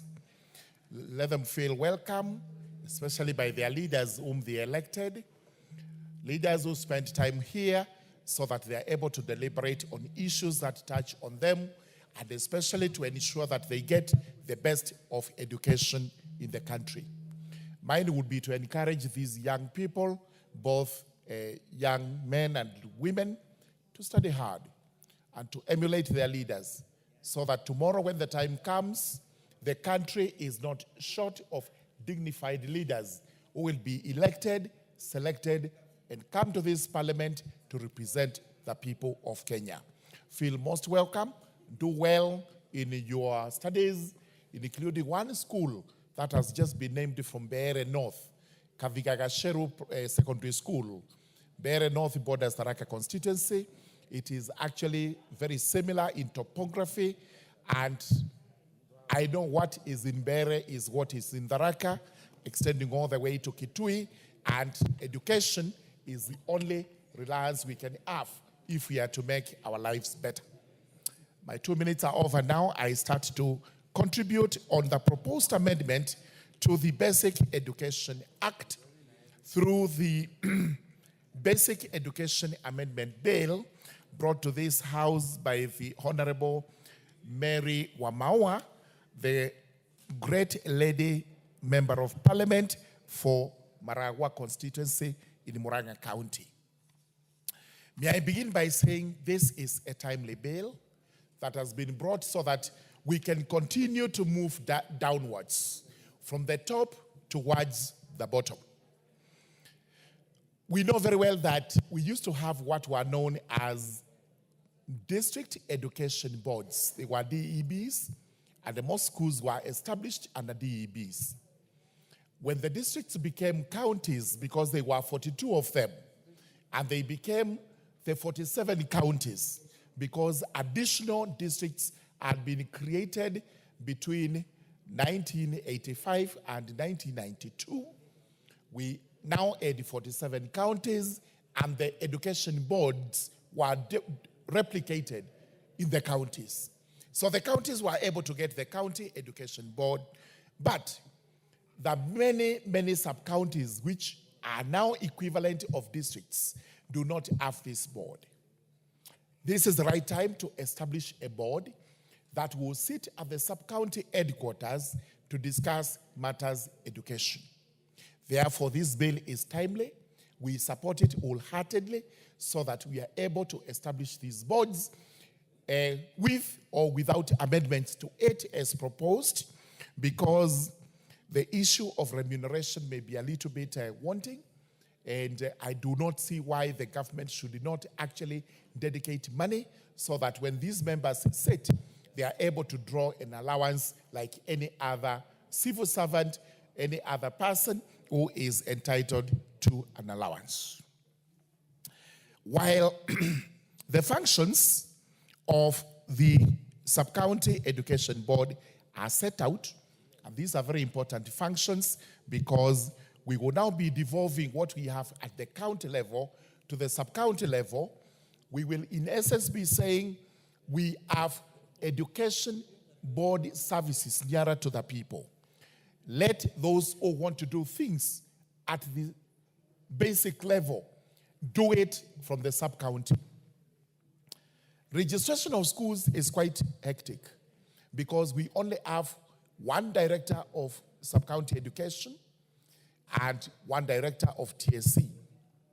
With this board established, it would mean if we want to register new schools, and there cannot be any policy in the country that new schools would not be registered, because from time to time, the population is increasing, and also we have to shorten the distances between one school and the other. We do not want to have our children walking long distances to go to primary schools. We do not want our children walking long distances to go to day secondary schools. So we, at the end of the day, should be aiming at every village having a primary school and possibly a day secondary school, because of the 100% transition from primary school to secondary school. It means then every primary school must have a day school attached to it to accommodate the pupils. Therefore, these boards, which we are about to establish, will be very important in doing this and also ensuring that matters education are dealt with at that basic level. As I continue to praise what this happens, let me give this house an incident that took place in Tharaka Nithi County and in my constituency, Tharaka, where I think a board like this one would have solved the problem immediately. The teacher replacement recruitment exercise was being done at sub-county levels. And I do have 3 fully fledged sub-counties in the Tharaka constituency. These are Tharaka North, Tharaka South, and Chakariga. When the allocation of slots was done, Chakariga sub-county got a 0 allocation. And Honorable Harrow, someone is making you laugh very loudly. Normally, you are a very soft guy. So please, laugh in lower tones. Thank you very much, Madam Speaker. To the civility. It must be very sure that hilarious for the please learned gentleman, so that he's making himself quite happy in the morning, which I think is very good. But we continue with what happened to Chakariga. Chakariga got a 0 allocation, while Tharaka South was given 42 slots, which was a little bit curious, and Tharaka North was given 7 slots. So when I made inquiries, I was told the decision had been made by TSC. It had been communicated to the county director of education, and therefore, there is nothing that could be done. Of course, I took protests regarding this to this house, and also to the TSC. And eventually, the TSC has directed the sub-county director through the county director through the sub-county directors to relook at the matter. What I'm trying to say here is, if we had sub-county education boards sitting at Chakariga, at Marimanti for Tharaka South, and at Gatunga for Tharaka North, this problem would not have escalated. They would have actually solved the problem promptly. They would have said there is no way we can allocate teachers this way. We cannot leave out this sub-county. We cannot give one more than the other, because there must be an element of equity when it comes to distribution, especially of the scarce jobs we have in this country. It goes without gainsaying that the level of unemployment is too high. There is huge competition when it comes to the few slots that are available. And mine would be to say, where 2 or 3 or 4 slots are available, they must be distributed equitably, if not equally. Therefore, this board would have actually solved such a problem. And we move on to have a board sitting at the sub-county headquarters, holding meetings there, discussing matters that are brought to them by the teachers, and especially the head teachers and the principals. Today, you get a problem regarding a school, you have to go all the way to the county headquarters to get the director.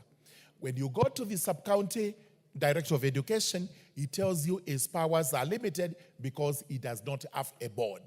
So to ensure that we are served properly, our people are served properly at the local level, and sub-county is quite local, let us establish these boards, let's empower them, and on remuneration, I can assure you, we should consider moving the matter so that we are resourced properly and they are remunerated at the level from consolidated fund. Thank you, Madam Speaker, and I beg to support. Thank you very much, Honorable Murungara, very well spoken. The Honorable Beatrice Elachi, you had wanted to contribute on this matter. Thank you, Madam Speaker. Madam Speaker, I rise to support and to thank the Honorable Wamaua for looking at this. And at this critical time when we are entering into the new system of CBC, where we really need to streamline so many things, Madam Speaker, that have just been so bad in the Ministry of Education. And I'm hoping in the Ministry of Education we shall also see change. Because you can't tell me you can be an expert for 30, 40 years. You can leave space and bring in new breath. That's what we want to see in the Ministry of Education. Having said that, Madam Speaker, I know there's something they call, the ministry normally calls sub-county, but you find they have no powers, they have nothing. That person is just there, wondering what to do. But it is time we really completely change the way Wamaua is saying and leave this thing. And we need to now streamline the roles so that the sub-county has more powers, because it is the one that is at the base of where all the schools are. And so you find yourselves running all over. You are today in a sub-county, especially the way right now, each constituency, nearly all now is a sub-county. So we need the board, because if there's anything that is now taking us into a roller coaster that we can't understand, is the education sector, where every time you need to really consult because of CBC. And so, as we look at this,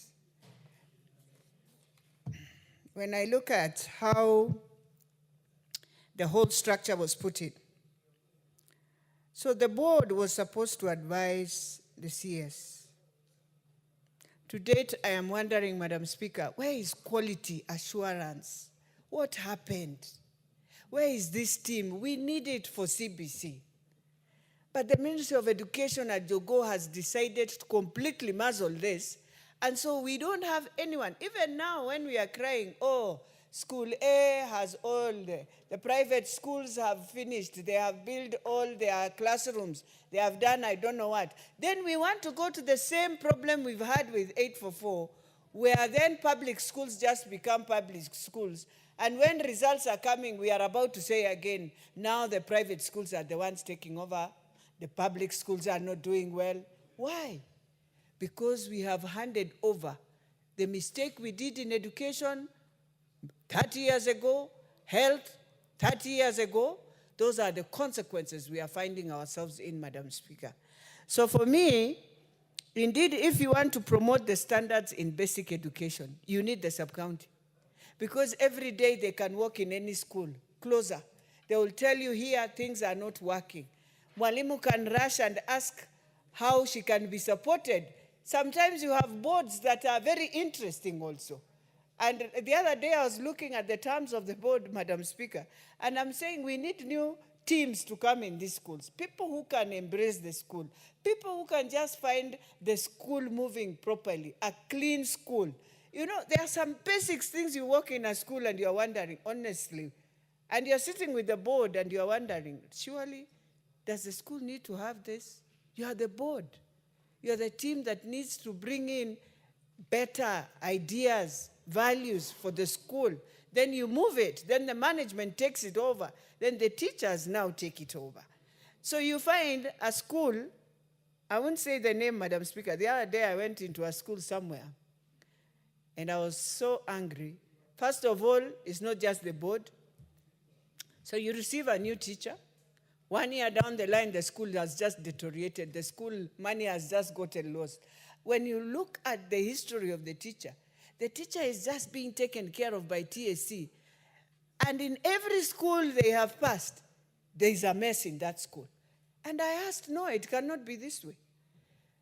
And the board, instead of bringing a solution, the next day, they go and do mandamano in the school. The board, I asked myself, how would you were supposed to give us a solution, then you bring us mandamano.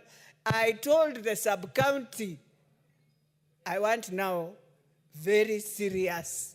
Because for me, education, they know in Dagoretti North, I don't joke with education. This is why I'm here. So when you bring jokes in a school, you find another school, I won't say the name, you're about to support them, you are giving them CDF 30 million to build a hall. The board decides and tells you, Madam Speaker, the parents will bring in 34 million. I asked them, you have pending bills in your school. We are about to do this. You want to spend 64 million to build a hall. Where does that work? And why do you have pending bills? Why can't you pay pending bills? So there are many things that we need this sub-county to come in, and this sub-county committee where you are an ex-official to start streamlining things in schools.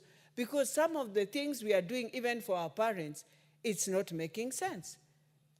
I asked another day, and I asked Jogo, if parents are able to pay, when you look at the way parents are paying school fees, so most of them are on the line of 15,000. So you have a huge debt, but parents are able to pay 15,000. Why can't you have a resolution and just say, let parents pay 15, because that is what they are able to pay? Then you keep on. Then when the child is in Form 4, is when you want to know how to remain with the result slip, I don't know with what. Those are the things we need this board.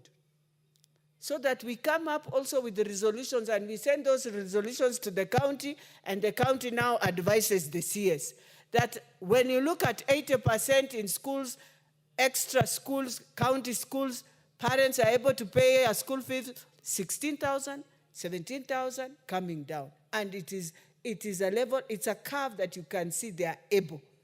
So we need to think that making 23, then the school finds itself in debt, the money will never be paid, and then we are here, we fight, we have nowhere to sit, agree.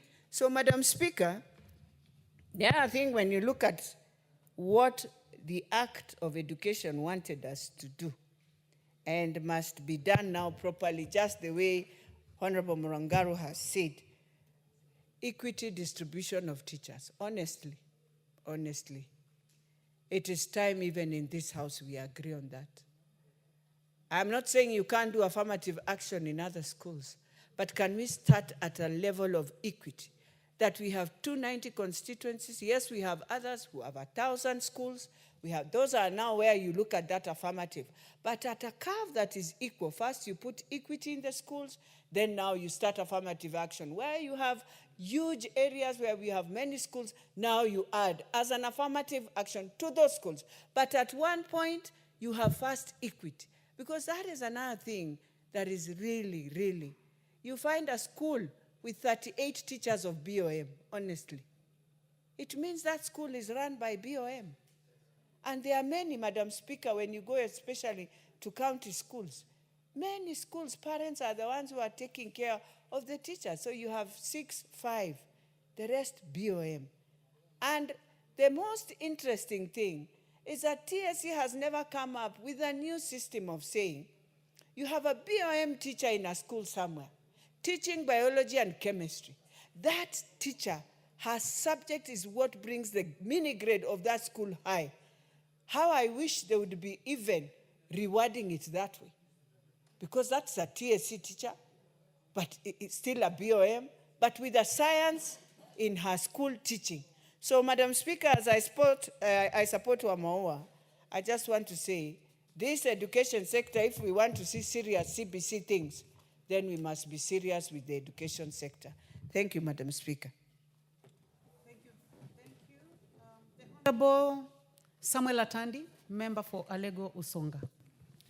Thank you, Madam Speaker, for giving me the opportunity to contribute on this bill. And from the outset, let me say that I support the bill, the amendment on the Basic Education Act to create sub-county education boards. Madam Speaker, this is a very progressive bill that I want to congratulate the Honorable Wamaua for coming up with it. Honorable Speaker, there are many functions of the currently County Education Board that these functions are very, very important for the management of education in the country. Madam Speaker, one of the functions of the county education boards is to help in the management of schools and also to influence the quality of education in our counties. Madam Speaker, this role alone has not been effective as the county education boards as constituted they have not been able to do this role effectively because their mandate includes working across the county. Some of those counties are so big and wide with many schools, and therefore the creation of sub-county education board is going to help have a small team that is only focusing on the sub-counties to ensure that the standards of education and quality of education is up. You find, Madam Speaker, that if you visit a county with, let's say, 5 sub-counties, then when the results of the results are released, KCC results or KCP results, you find that one sub-county has done very well, and the other sub-counties have done so poorly. So it means that this particular board is not effective in handling this particular function across all the sub-counties. So therefore, having a sub-county education board that is purely focusing on one sub-county is going to ensure that we are having quality performance of our schools. The other role, Madam Speaker, that the education board does is to approve creation of new schools. Madam Speaker, I have had difficulty starting new schools because of the ineffectiveness of the county education boards. The number of times they sit, the availability of membership when they call meetings, to an extent that it would take even a year to start a new school. And sometimes some of these new schools, they are as a result of public participation. The community are asking for the schools, but the approvals are taking years to do it. So, Madam Speaker, when we have the sub-county education board, I'm sure that they will be quicker even in addressing some of the requests that come out of public participation from the community. The other function that I believe the creation of sub-county education boards is going to do is a problem I have, Madam Speaker. We have this program called Free Day Secondary School System. Day secondary school is free. But, Madam Speaker, you find that parents are asked to pay for school feeding program. The amount of fee that is paid by secondary day scholars is for payment of school feeding program. So you find that, Madam Speaker, it is the county education board that determines how much money parents should pay for school feeding. And sometimes, Madam Speaker, you find that in your own constituency, you have made arrangements to the effect that you want your parents to pay less. But then you are told that the county education board already determined and said this is the amount of money that should be paid. So, Madam Speaker, this is really sometimes unfair. So if we have a sub-county education board that is purely within your constituency, then this is something that you can easily agree and say, for instance, that in my schools, the school feeding fee per year is, let's say, 5K, and that is the amount of money that your parents are going to pay. But when we have this as currently constituted, where we have the county education board that is supposed to look at this and make decisions, it becomes very cumbersome for our colleagues to be able to determine something like this.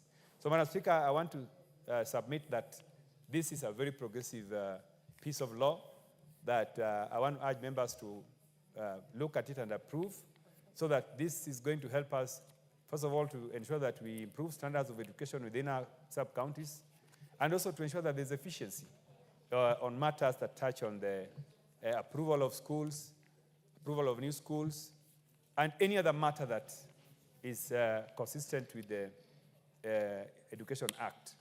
Madam Speaker, there's something that I also wanted to propose that we can also consider as an amendment. I personally, Madam Speaker, do not believe that the churches have a role to play in our schools. When you go to schools, you find that a particular church is the sponsor of this school, and that they have representations in the schools. I personally do not think that they have a role to do in this arrangement. And therefore, I will also be introducing a bill to amend the Basic Education Act to delete the role of the church or religion in the affairs of the schools.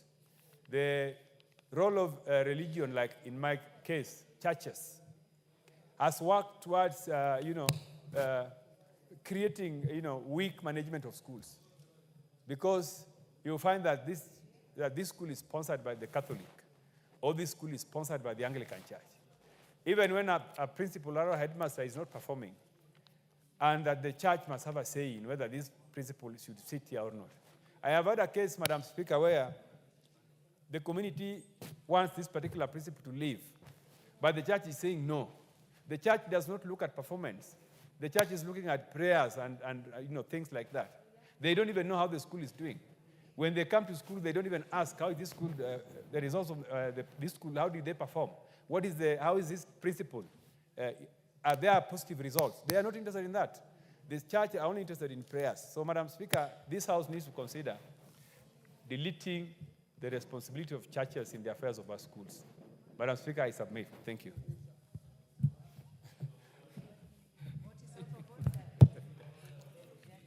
I can't see your card. What is out of order, the Honorable Martin Owino? You see the table is trying to trace.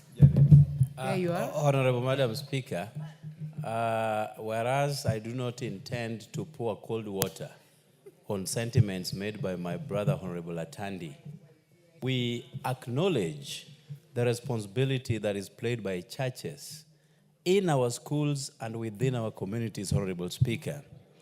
The churches offer spiritual nourishment to our people, and therefore their participatory role being played in our Honorable schools Martin Owino, cannot be properly what is out of order? gainsaid. What exactly is out of order? What is out of order, Honorable Speaker, Yes. is Honorable Atandi's assertion that we need to divorce. Dokelo. Yeah. Honorable Jared Dokelo, for the record. Yeah. Yeah, so I'm asking, Yeah. what is out of order? What is out of order is Honorable Atandi's assertion that we need to divorce churches and religious organizations from conducting affairs within our schools, Honorable Speaker. All of us know here that after this life, there is another life in God's kingdom, and preparation ought to ensue along that line, Honorable Speaker. Therefore, we cannot say churches have no role and should not play any role. They must be at the center of our schools. We will continue inviting them no matter what. All other organizations have failed flat, but churches have continued to thrive and to fester in all the activities that they have. And I thank you, Honorable Madam Speaker. What could have actually been I think you have made your point. You have made your point very well. The Honorable Atandi, you have a chance to make a comment on that. Okay, I know, Madam Speaker, okay, I agree with Honorable Jared that spiritual nourishment is very important. But my concern is that what is the role of the church in the management of the education system? That is what I'm questioning. Because sometimes, Madam Speaker, you find that, as I give you the example I gave you, that you have a principal who is not delivering. That principal cannot leave that institution until the church says yes. Yet the church is not interested in the performance, academic performance of that school. They are not following, their interest is spiritual nourishment. So what I'm saying is that we could still have churches and spiritual leaders working with the schools, but we don't need to have it in the act to force them to be able to. Well, honorable members, clearly I can see so many people want to comment on this, but you know, this is a house of debate. I know each one of us have our own positions on this subject matter, so there is nothing out of order. And now I would like to allow the Honorable Kainan to proceed with debate. Member for Eldas, he has really been waiting.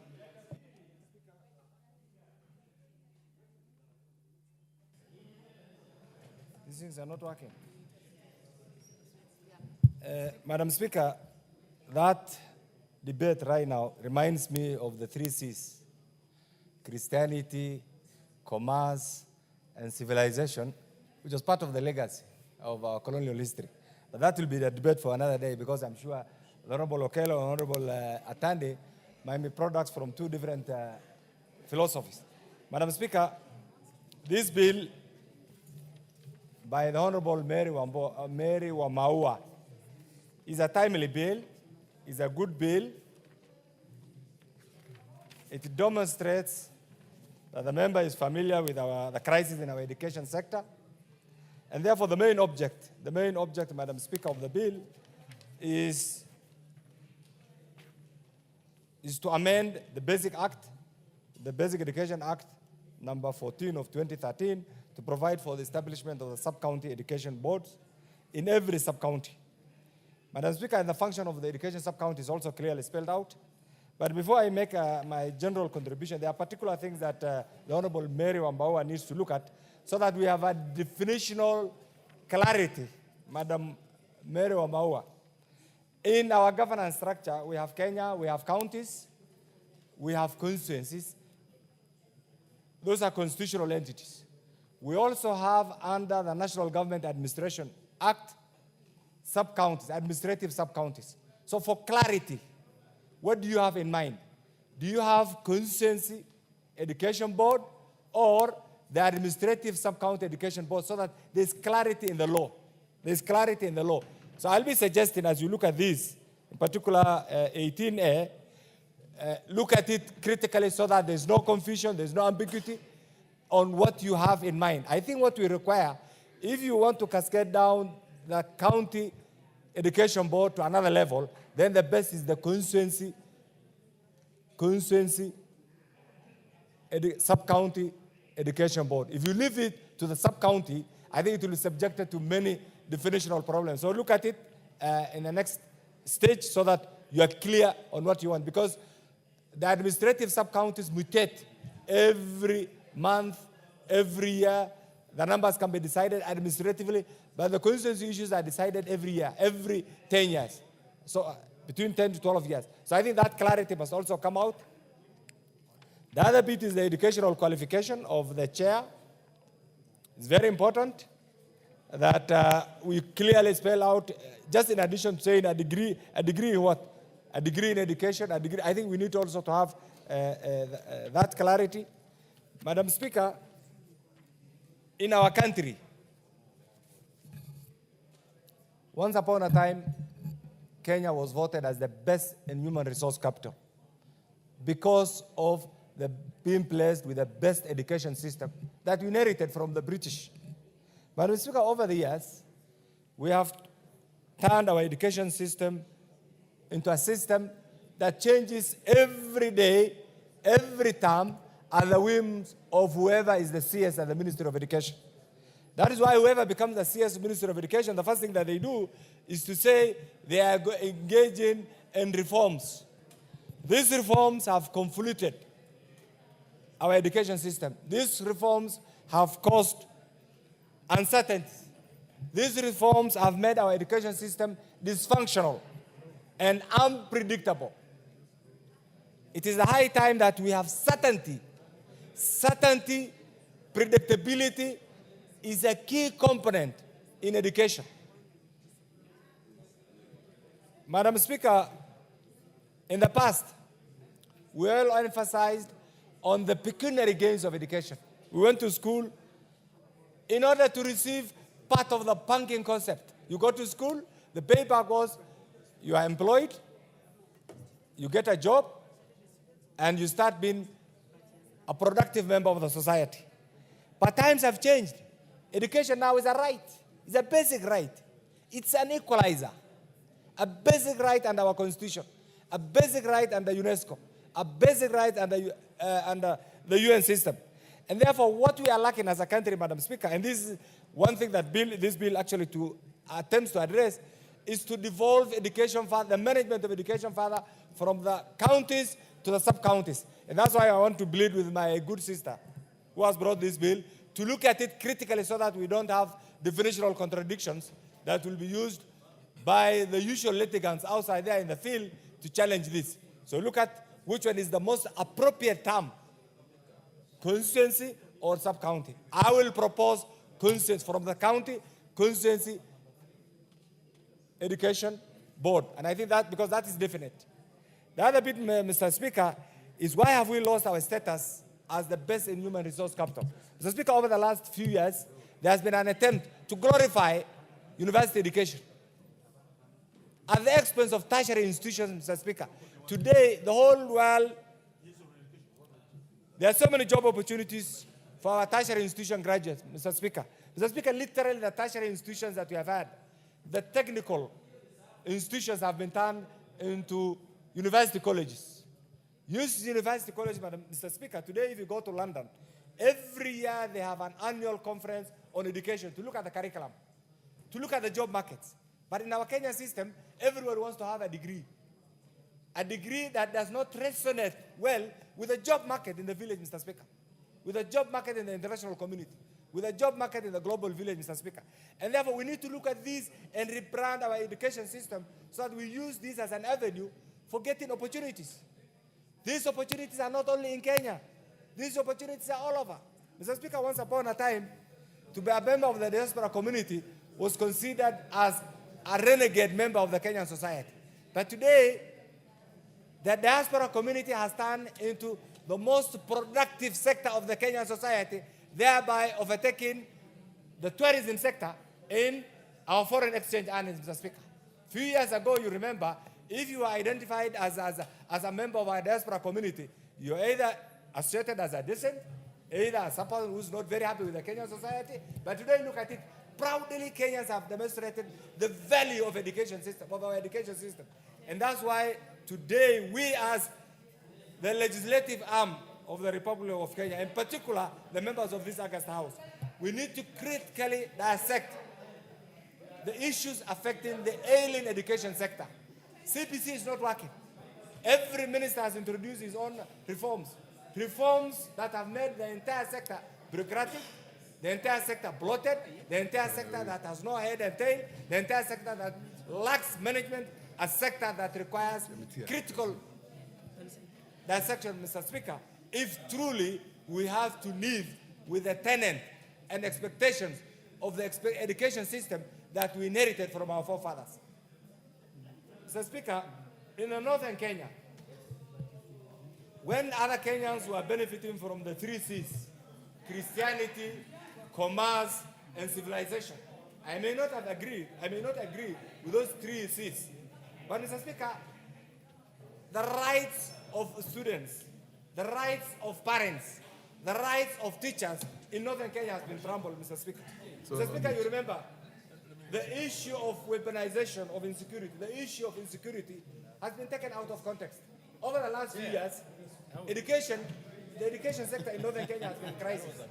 Not because of the real situation on the ground, but because of perceptual issues that is floating between TSC and education, Mr. Speaker. Mr. Speaker, I want to report here that because of the actions we have taken, we as the leadership, in the next 1 year, Mr. Speaker, Northern Kenya will have surplus teachers, and I want you to hear this.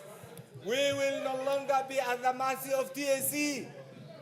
We will no longer be at the mercy of the Ministry of Education mandarins. We have put measures in place, and I want to thank the President, His Excellency President William Ruto, for going out of his way and ensuring that the children of Northern Kenya and the pastoral communities get their rights through teacher recruitment, through other affirmative action, and proudly, Mr. Speaker, you know what we have done. Today, in my constituency alone, I have over 800 teachers who are being trained. And therefore, in the next 1 or 2 years, we will have surplus teachers, and we'll be asking them to go on serve the other parts of Kenya as part of their citizen obligation, Mr. Speaker. And Mr. Speaker, for those who are beholden to this, and I want TSC to hear, I want Minister of Education to hear, no amount of frustrations, no amount of bureaucratic activities, no amount of historical stereotypes, no amount of those boardroom politics will deny us. We have reached where we wanted to reach. We have the health sector, we have equalized. The education sector, you know we're almost there. And therefore, I want to commend the leadership of Northern Kenya. I want to commend... One more minute, Mr. Speaker, if you... Half a minute, 1 minute maybe. Just 1 minute, proceed. So, Mr. Speaker, I want to thank my good sister here, a very progressive constituency leader, very progressive, for thinking out of the box and bringing this bill. But please look at the definitional issues so that it is clear, it's predictable, it is consistent with the law, so that those individuals, you remember, once you do this, they will subject to the due process. And due process is bureaucratic, unfriendly. Okay? With that, Mr. Speaker, I support the bill. Thank you, Mr. Speaker. The Honorable Rendikiri. Thank you, Mr. Speaker. First, I want to congratulate Madam Mary Wamaua. This bill has come the right time. There are so many other bills that we are trying to push to amend the Education Act and also the TSC. But since this one has come earlier, let me make my comment as follows. Mr. Speaker, I have seen the draft, and I'm satisfied that the bill has generally addressed the basic requirements of enacting a bill. Mr. Speaker, I have seen the objectives of the bill, and clearly the mover has identified the objectives which are coming handy for the board to execute. I've seen the selection criteria of the board, and I have seen the functions of the board. I've equally seen the financial implications, because the board will have sittings and they will require the sitting allowances.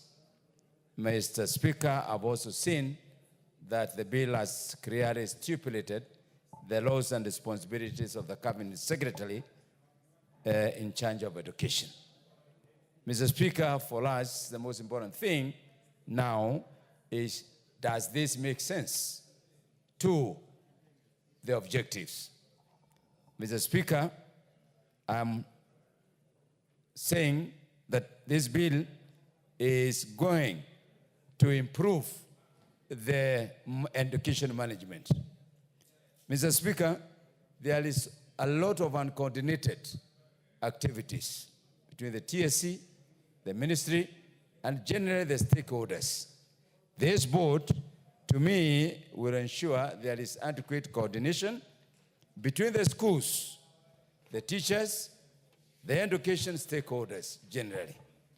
Mr. Speaker, we have been looking for an organization or even an entity that will fast track and facilitate the better implementation of government policies at the grassroots level. Okay. Mr. Speaker, you find there is a gap between the government and the recipient, and that's the Kenyan citizens.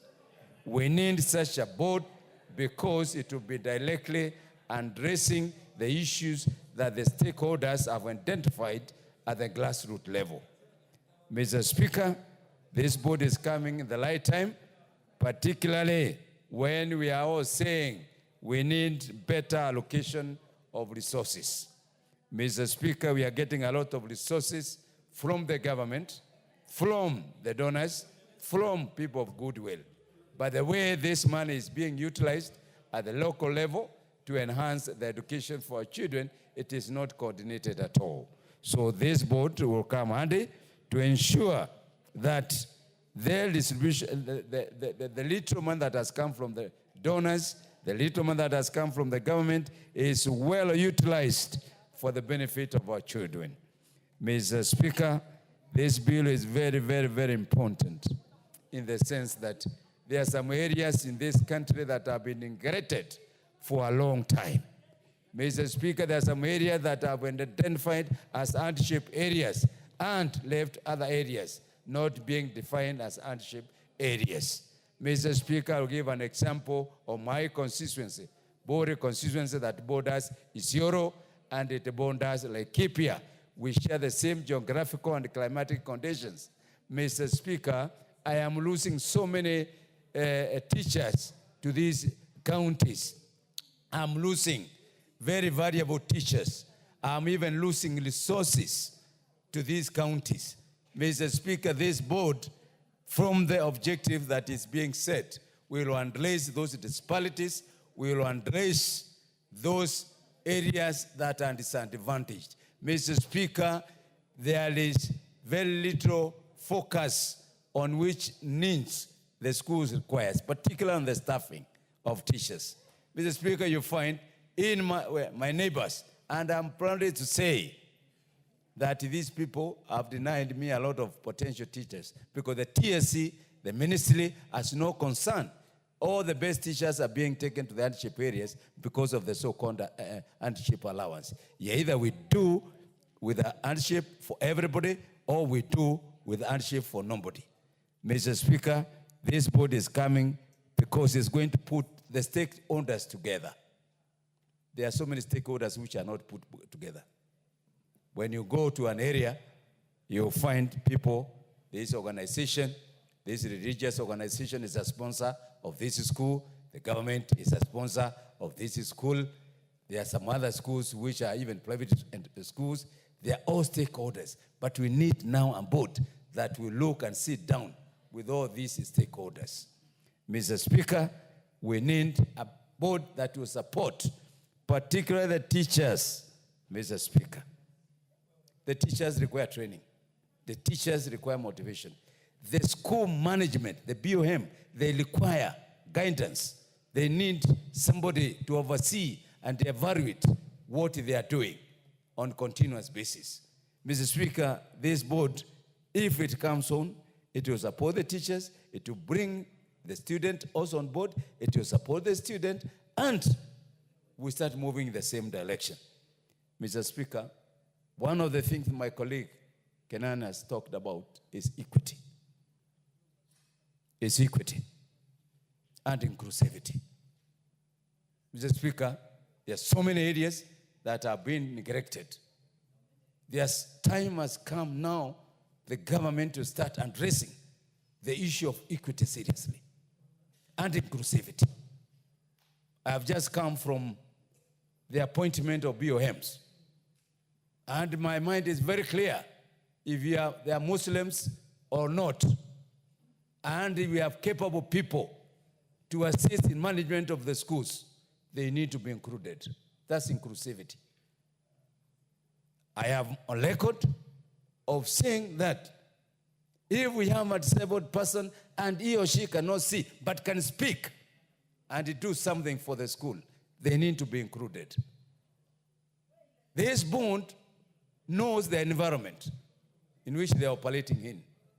This board will engage the stakeholders. So when we start talking and bringing everybody on board, we will be moving the Kenya in the right direction, Mr. Speaker. Mr. Speaker, one of the key problems that we're having in the education sector is problem resolutions. Handling problems. Mr. Speaker, who owns the headmaster? Who owns the principal? The teachers are owned by TSC, but the board of management is owned by the Minister of Education. When there is a discipline in terms of embezzlement on the head teacher or the principal, who is responsible? The ministry does the audit, and the TSC is expected to take disciplinary action. Who is more powerful? Where does the teacher belong? So we need a board that will be involved in the dispute resolution where there is conflict between the community and the school, because you have seen many boundaries, noise, pollution, etc. So this board is very important at the constituency level. I agree with my colleague that we really need to go back with the definition, because we need to ensure it is constituency, not sub-county. I have 3 sub-counties. So if we are going to say sub-counties, then it means I need to have 3 boards in the same constituency. I support you, Madam Mawa, on this, and I urge the members, please, let's pass this with a record, because it all affects all of us. I thank you, Mr. Speaker. Madam Ziggy, followed by CNN, but before you rise up, I want to recognize the presence of Appleton schools from the Greater North who are in the public gallery. Is there any member of parliament from Nairobi here who would give a word of encouragement to the young learners or youthful learners? In the absence, I'll call on Honorable Waluke to give a word of advice to the students from Appleton schools. Proceed, Honorable Waluke. Thank you very much, Honorable Speaker, for giving me this chance. Honorable Speaker, I want to advise the students first to welcome them here in Parliament, for them also to learn, because we know their future. Some of them are going to become like us.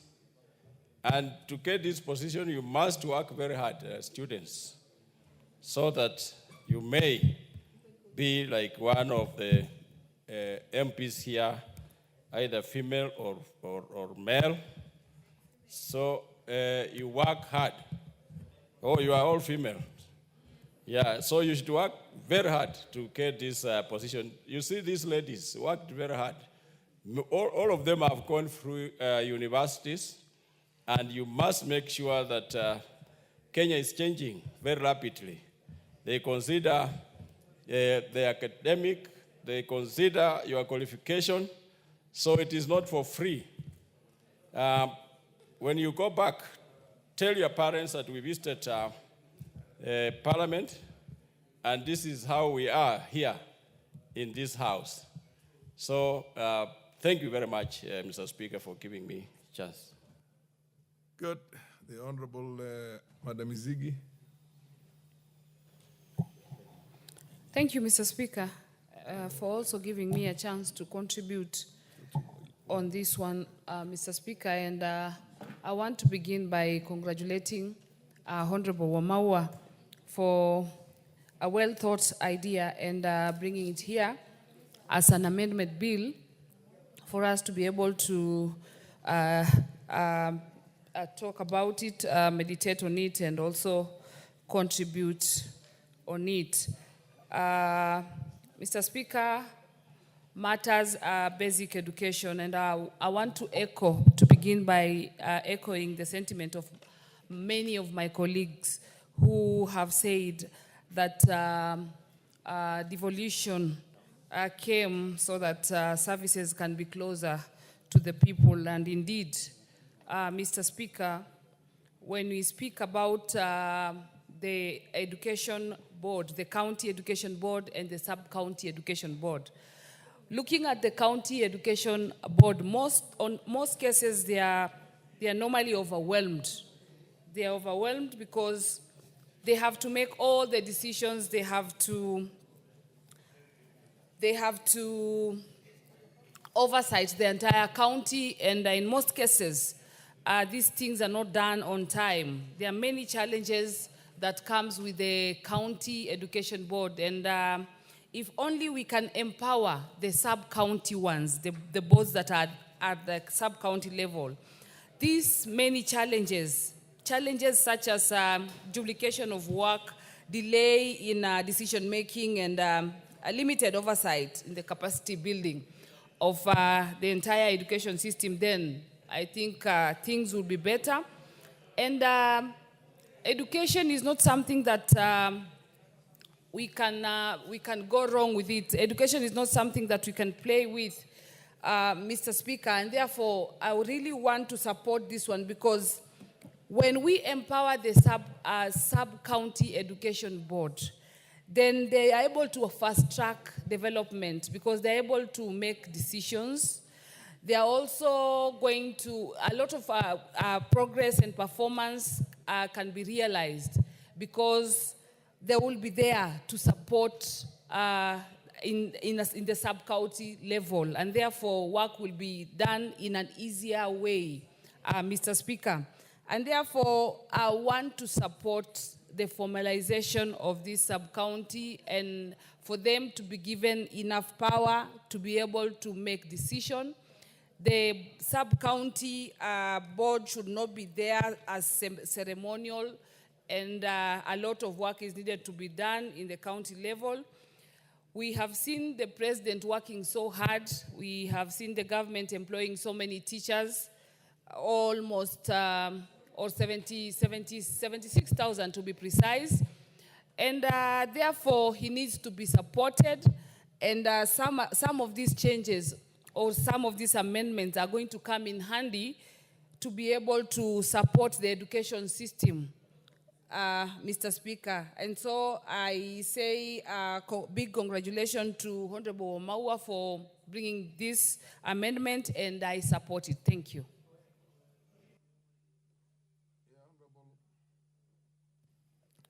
Honorable Ngusia, and then followed by Abdul Haro and Tindi Mwale. Yeah.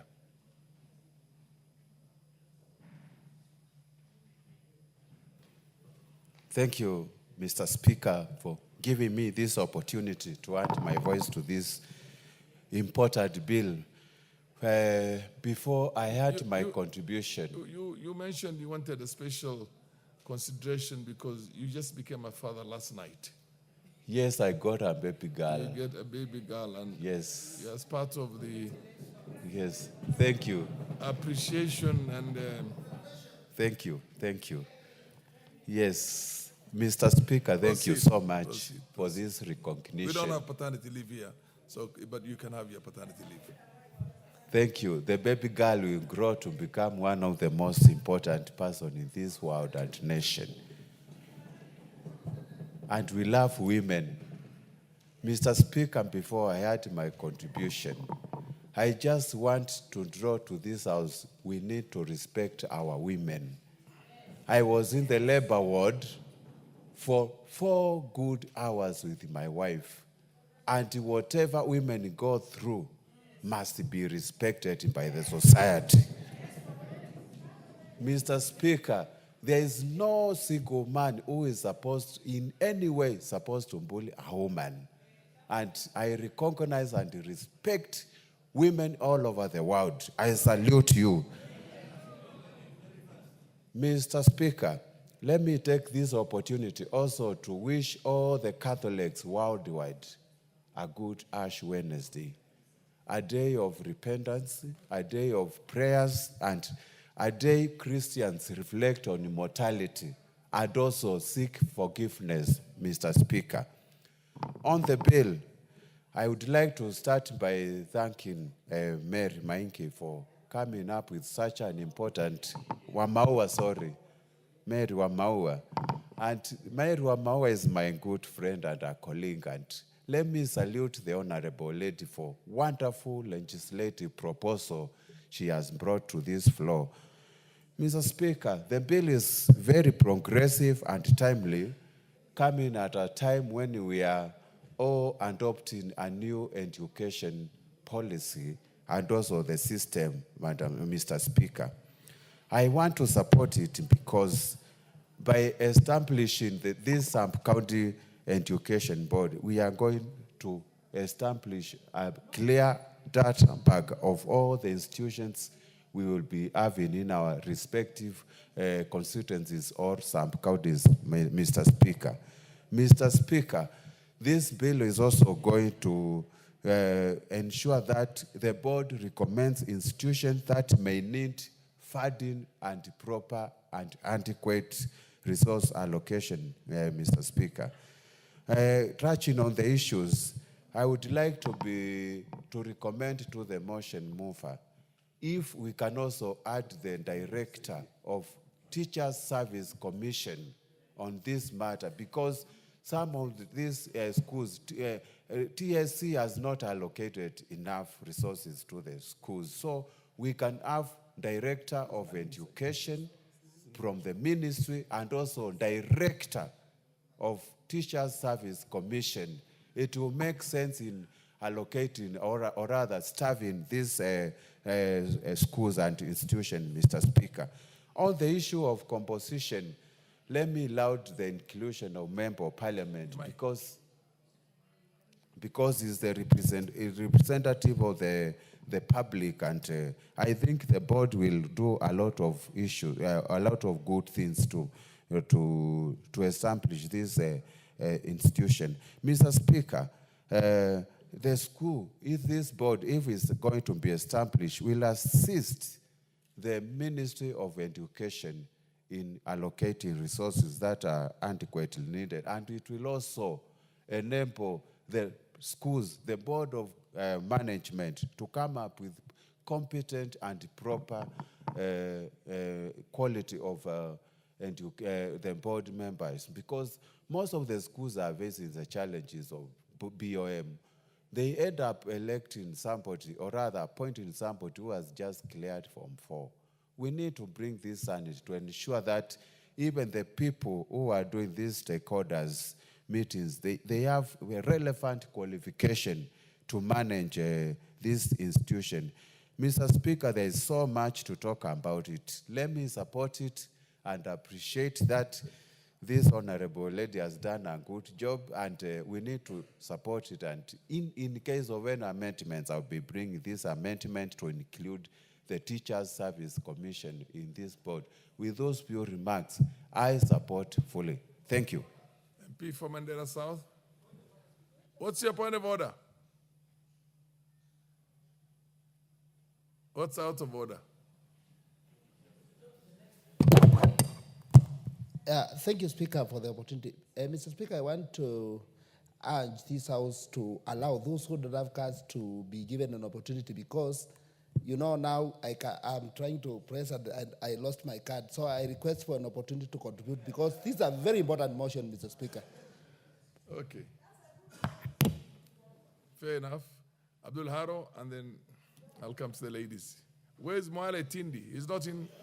Thank you. Okay. After Tindi Mwale, then the lady, gracious ladies, Jamatia and her neighbor, and then, of course, we come the other side. There's also. Thank you. Oh, yes, indeed. Thank you, Honorable Speaker, for this opportunity, so that I can make my contribution to this very important bill. And from the onset, I must thank the sponsor of the bill, Honorable Mary Wamaua. As it has been said by my fellow colleagues who have spoken before me, the bill is timely. And the bill proposes changes to the Basic Education Act 2013 to establish sub-county education board in each sub-county. And the objective of the bill is to decentralize education oversight by creating localized boards which are under the guidance of the county education boards. Honorable Speaker, this bill is very important because it touches at the education sector at a time when we are having a lot of crisis in the education sector. We are grappling with the question around capitation in our schools. We are grappling with the question around university funding model, the inadequate JSS classrooms, the inadequate laboratories, lack of infrastructure, lack of teachers, so many challenges in the education sector currently. And one of the theaters where these challenges are playing out is actually at that lower level, particularly at the sub-county level, where most of those challenges actually exhibit their ugly heads in a very big way. Honorable Speaker, it should not be lost to us that education is actually the equalizer of society. And being an equalizer of society, we also have a lot of other things that make us not realize that equalization bit of education as the equalizer of society. For example, we have differences in some of our regions, socioeconomic inequalities. We have systemic inequalities. And then what I've said earlier about lack of infrastructure. Now, coming to the bill is very important for those reasons I've mentioned. And for example, if you look at, there are certain areas that I would like Honorable Mary Wamaua to look at in terms of trying to enrich this bill. For example, in 18A3B, when the bill talks about, in consultation with residents of the sub-county, recommend institutions that may receive funding for infrastructural development funding. This is a good proposal. It enhances public participation in a way, and it should be strengthened. But I'm wondering why, despite of many challenges we have in the education sector, why are we zeroing down on infrastructural development funding only? Maybe you can expound it a little bit so that you can include not just infrastructural development funding, but also the questions around, you see, 50% of our students are left behind due to lack of appropriate electronic devices and lack of electricity, lack of connectivity. So perhaps that can be expounded a bit to include other areas slightly, not just infrastructural development. When you look at 18C, perhaps Honorable Mary Wamaua can also consider this. It says 18C1, every sub-county education board shall consist of a chairperson and 6 other members appointed by the cabinet secretary through an open competitive process. I'm wondering why open competitive process when these members, sub-county director of education, county executive in charge of education, person designated by TSC, these officers are already working in other institutions and they just need to be appointed by those institutions to join the board. Why the competitive recruitment? I think that's an area, Honorable Member, you can look at. And then the question around, I think Honorable Wamaua talked very nicely about the inclusion of members of parliament in this board. I would beg to differ slightly, and perhaps you may look at it from my perspective. MPs provide oversight. And I think, given that and the challenges we have had before, including with the NGCDF fund, there is no need of including an MP in this sub-county board. The MPs can remain to provide the oversight, and other members can become part of the board. And when we look at 18C again, 2F, when we talk about the 2 educationists of at least 5 years standing based in sub-county nominated by the teacher, this is a very good idea, and I support it fully. But if you read this in relation to 18G, where you're talking of a sub-county education board may from time to time co-opt in its membership. Once you have these 2 professionals, educationists, I don't think the purpose for having a co-opted member was supposed to bring in perhaps experience and expertise. We already have the expertise there. It's my opinion. I think that the two experts who are already there are sufficient. We don't need to co-opt other experts because those ones can play that same role. And then in section,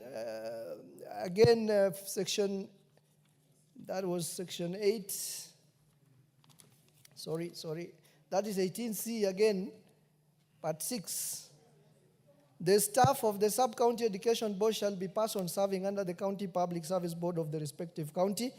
I think we can also rethink about that, because looking at the separate functions of the county governments and the national government in relation to education, one concerned with the ECD and the other one concerning with the basic education, perhaps you may find some challenges along the way if the staff of the sub-county, the staff of the sub-county education board are from the county public service board. And finally, Honorable Speaker, in section 18F, the members of the sub-county education board shall be paid by the organizations they represent in the board such allowances and disbursements for expenses as may be approved by the cabinet. It's a good idea, but if you look at it from the independence perspective, if you want these board members to be independent, perhaps you will want to have the board pay its own board members and not those institutions which have seconded them to the board. If you want to assure that there is independence in conduct of the business of the board, and also the question around uniformity of what allowances to be paid, the board may decide to pay certain allowances which is not equivalent to the same allowance they are paid by the institutions. And again, as I said, 18G might not be necessary if we have the other two experts involved. Thank you, Honorable Speaker. Those are my comments, and I would urge other members to fully support this bill so that we can pass it in record time. Thank you. Honorable Tindimwale, and then you will, the ladies will have a, but Tindi, proceed. Yeah, thank you very much, Mr. Speaker. Mr. Speaker, I rise to support this Basic Education Amendment Bill 2023 that looks at establishment of sub-county education board in every sub-county. Mr. Speaker, just as my colleagues have indicated, this bill is timely and is of the essence that we treat it as a bill that is going to bring better efficiency in terms of providing education to our children. Mr. Speaker, just to continue from where my colleague had left, I'll go straight to the composition of the sub-county education boards. I want to thank my colleague, Honorable Mary Wamaua, for the well-articulated component on the composition of sub-county education board. But what I would like to bring to her attention is the fact that when you are coming up with the persons to be in this board, try and consider gender balance, also consider youth and people living with disabilities, because it's not clear how we will make sure that we have people living with disabilities being represented. We have gender, so that we have ladies and women being represented, and also we have young Kenyans being represented. And then, Mr. Speaker, also on the issue of quorum, how the committee shall function. As you know, 85% of parliamentary work is done in committees, and we have a way in which committees are run. This board, Mr. Speaker, just looking at the way it is composed, it is a committee, and therefore the honorable member needs to outline how many members form a quorum.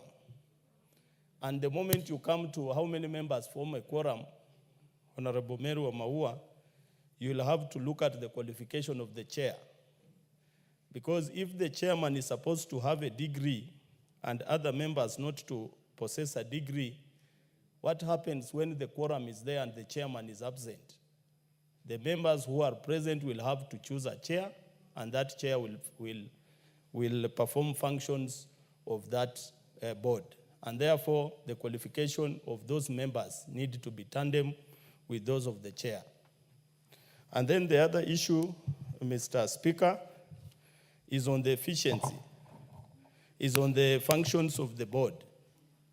I don't wish to repeat every function because my colleagues have already elaborated, but we have had a challenge with the curriculum implementation in basic education. And that's where you find even the CBC education system has become a thorn in the flesh for many of the parents and the stakeholders in the education sector. This board, Mr. Speaker, is going to look at the implementation of the curriculum.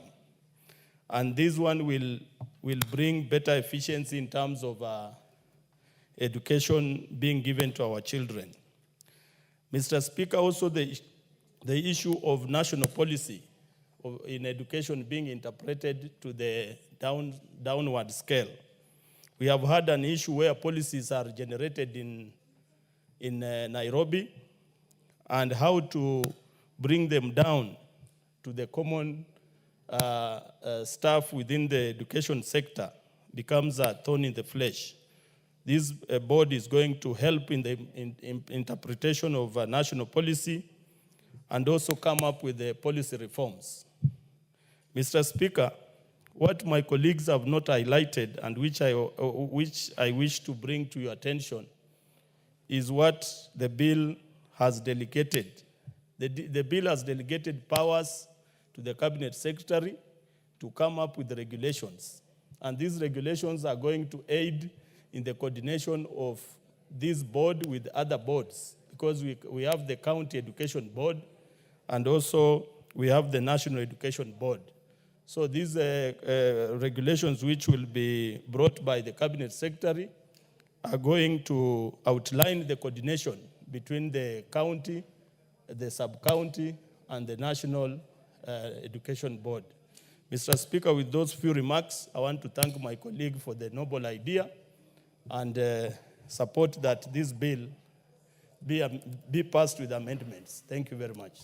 Before I call on the ladies, I would want to get Honorable Russell to be very brief. Honorable Russell, please, because you have to go for a serious security Thank you meeting. very much, Honorable Speaker. Honorable Speaker, I rise to support this, what I call a very progressive bill. Honorable Maua, initially as I looked at your bill, I asked myself, why didn't this come as an omnibus? But with hindsight, I saw that this particular instrument that is being proposed has a far-reaching effect, more than just a line on an omnibus. So for that reason, as this becomes a standalone bill, I support it, and I support it largely on three areas. Firstly, our Constitution today talks about devolution and decentralization.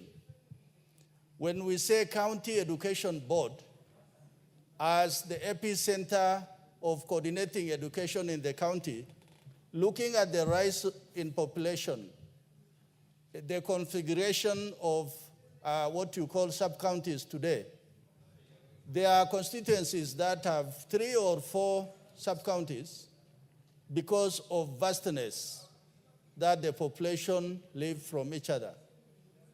And on the onset, I want to countenance what Honorable Kenan there said, that let us look at the counties as the epicenter of this devolution.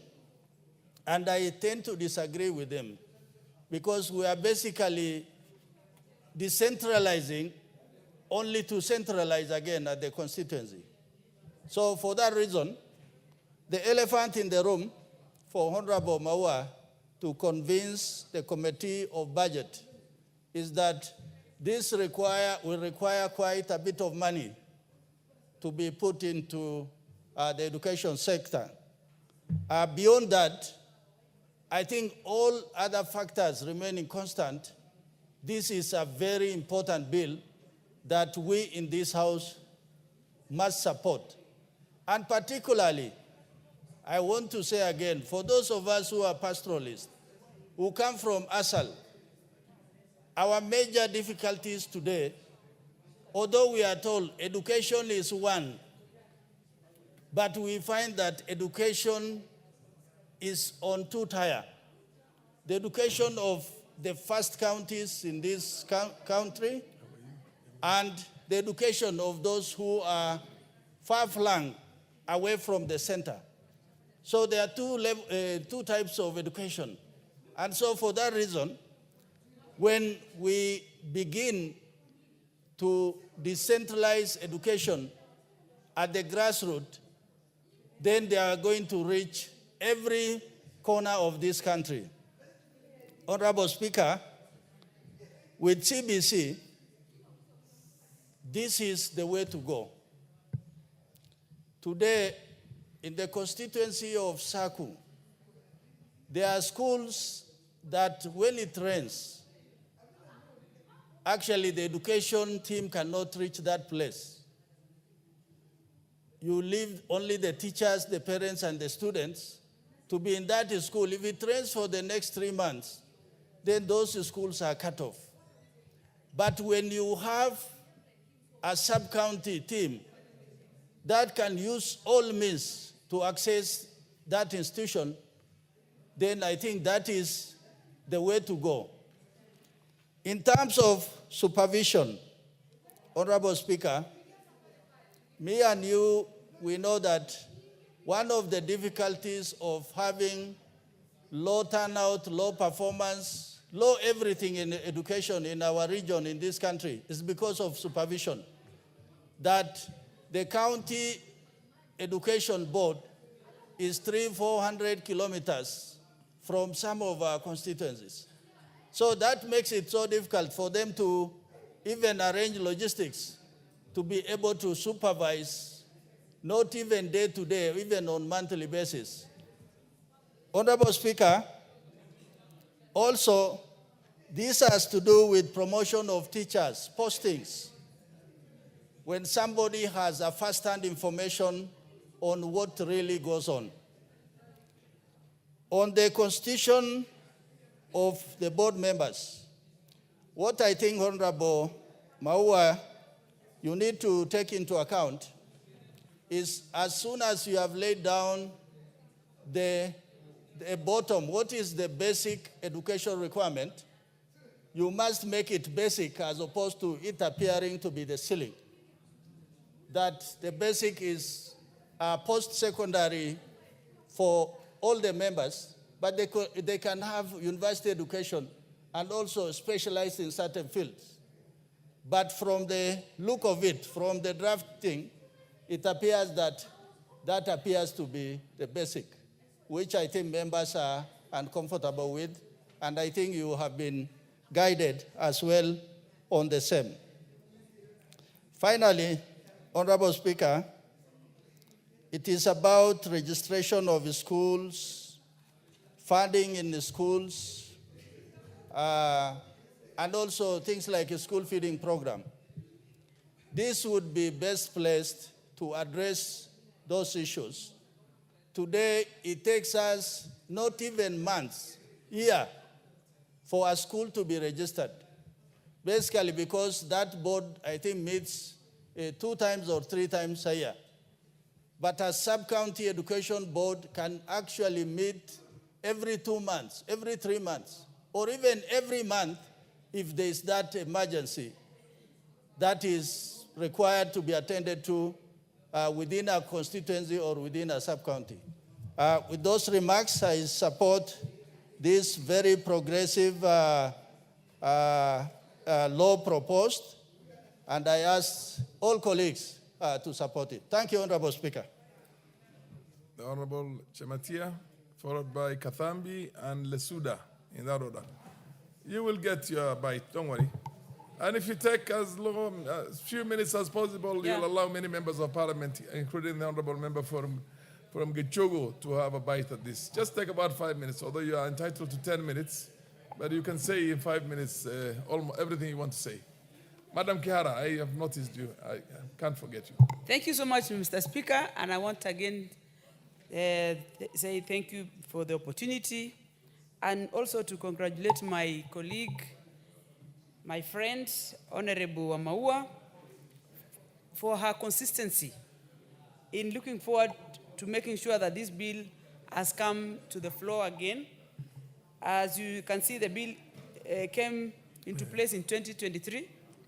And this bill, Mr. Speaker, is one of the most crucial bills that we have to consider during this time of presidential education times.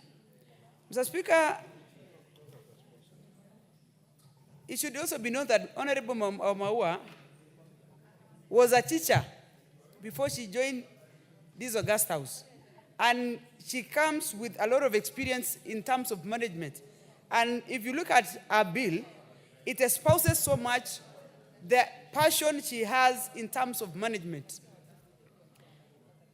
I like the way the current, she's trying to correct the situation that is there in the current structure of the education administration. Order, honorable members, order.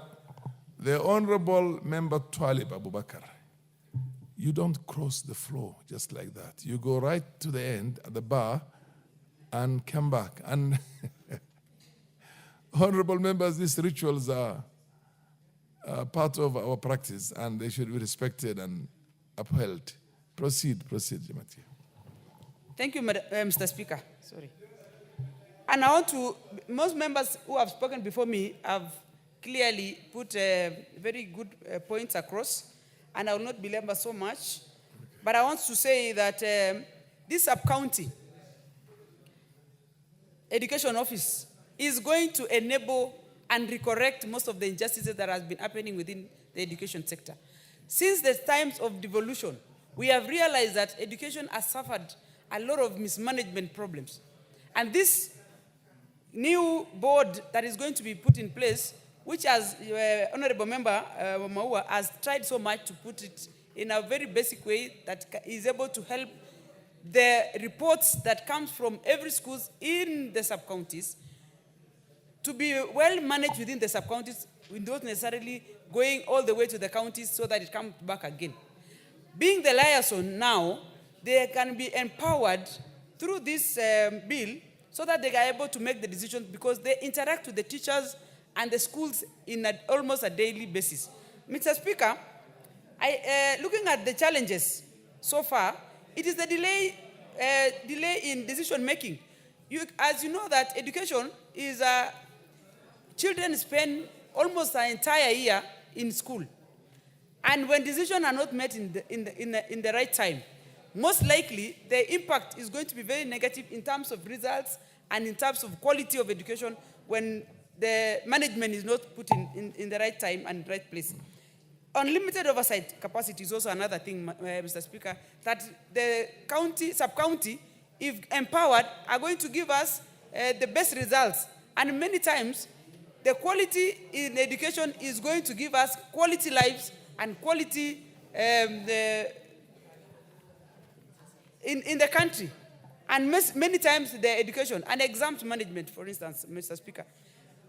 If you look at in the bigger picture, I would probably propose in the future that for us to have these schools be able to be managed properly, we should be considering having very minimal schools within our constituencies so that we don't have schools, a lot of schools built all over the place.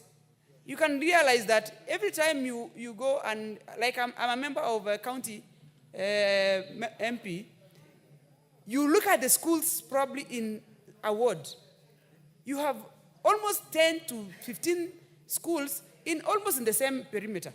This also contributes to mismanagement because of the unable proper management and handling. Because when you have many schools, definitely you'll have to, spread the resources so thin. You will also have, these officers will not have a lot of time and get proper reports. And we'll always realize that the more you have these schools that is not properly managed, the quality of education becomes so bad.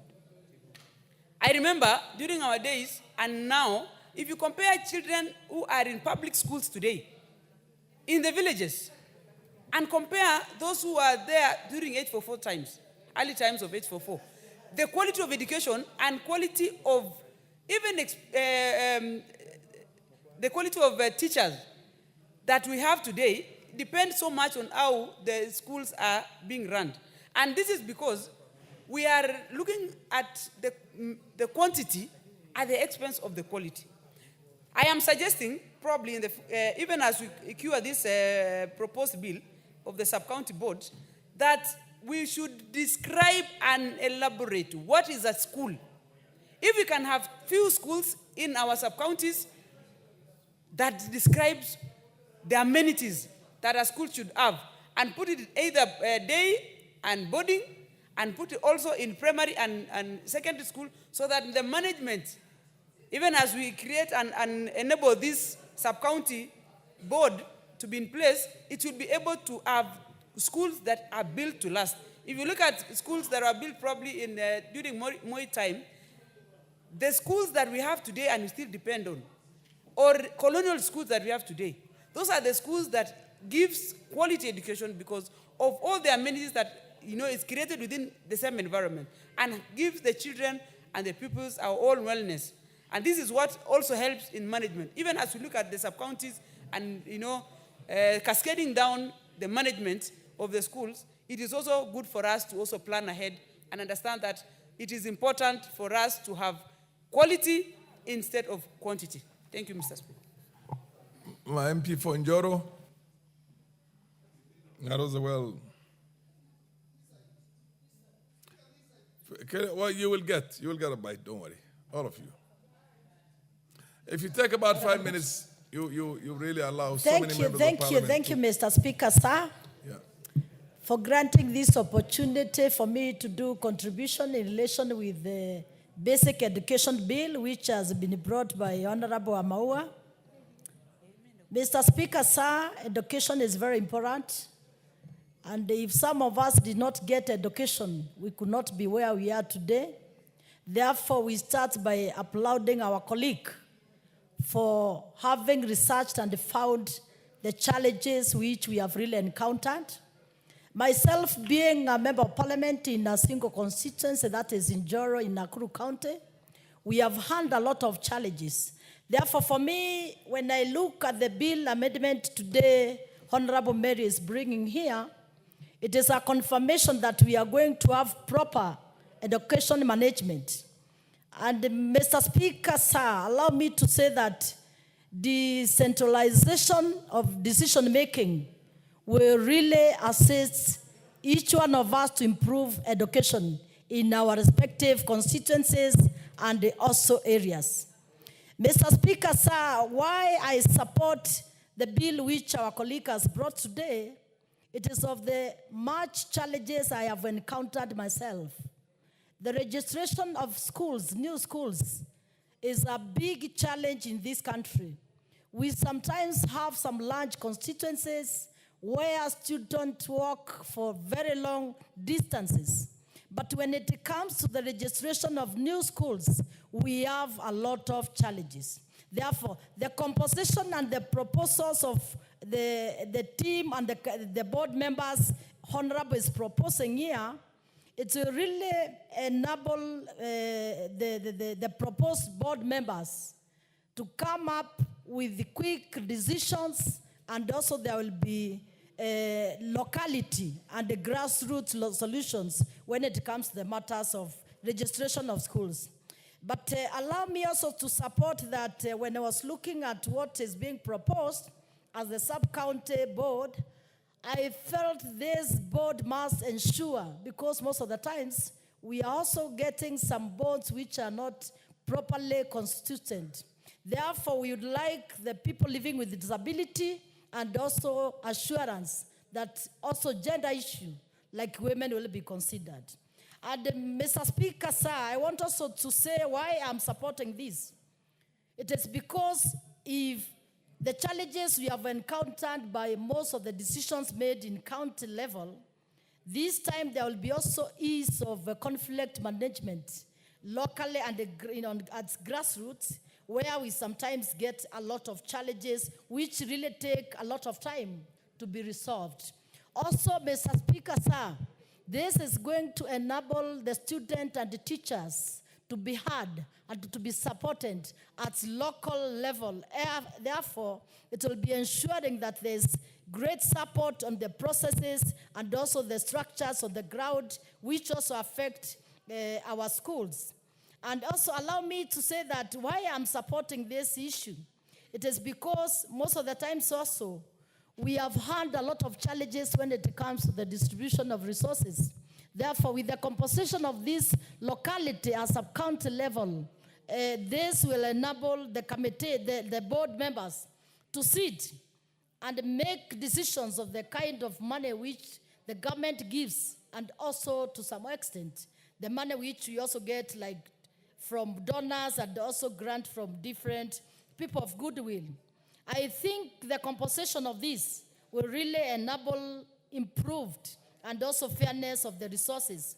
And also, Mr. Speaker, with the composition of the local and the sub-county offices, it will really assist us also for the team to do a quick and also quick movement, so that when there is also a matter of confirming where constituencies or which levels can be improved, I think it will enable the board members to make quick actions, and also they can also travel and see purely, physically, what is to be improved and where.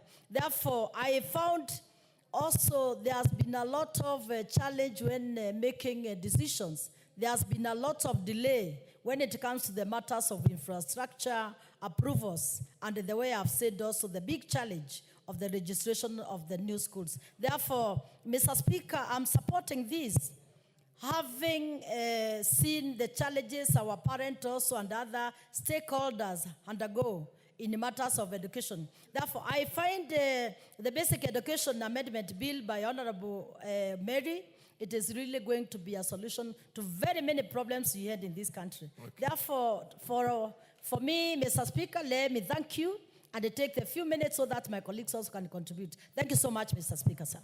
Honorable Lesuda, if you take as few as 2 or 3 minutes, you will allow Honorable MP Geshemu also to have a bite at it, because I wish I had all the time. Honorable Malio and Honorable Besunda, I respect you all, but let's see if they take very little. Please take a minute or two to allow your colleagues also to have a bite at it.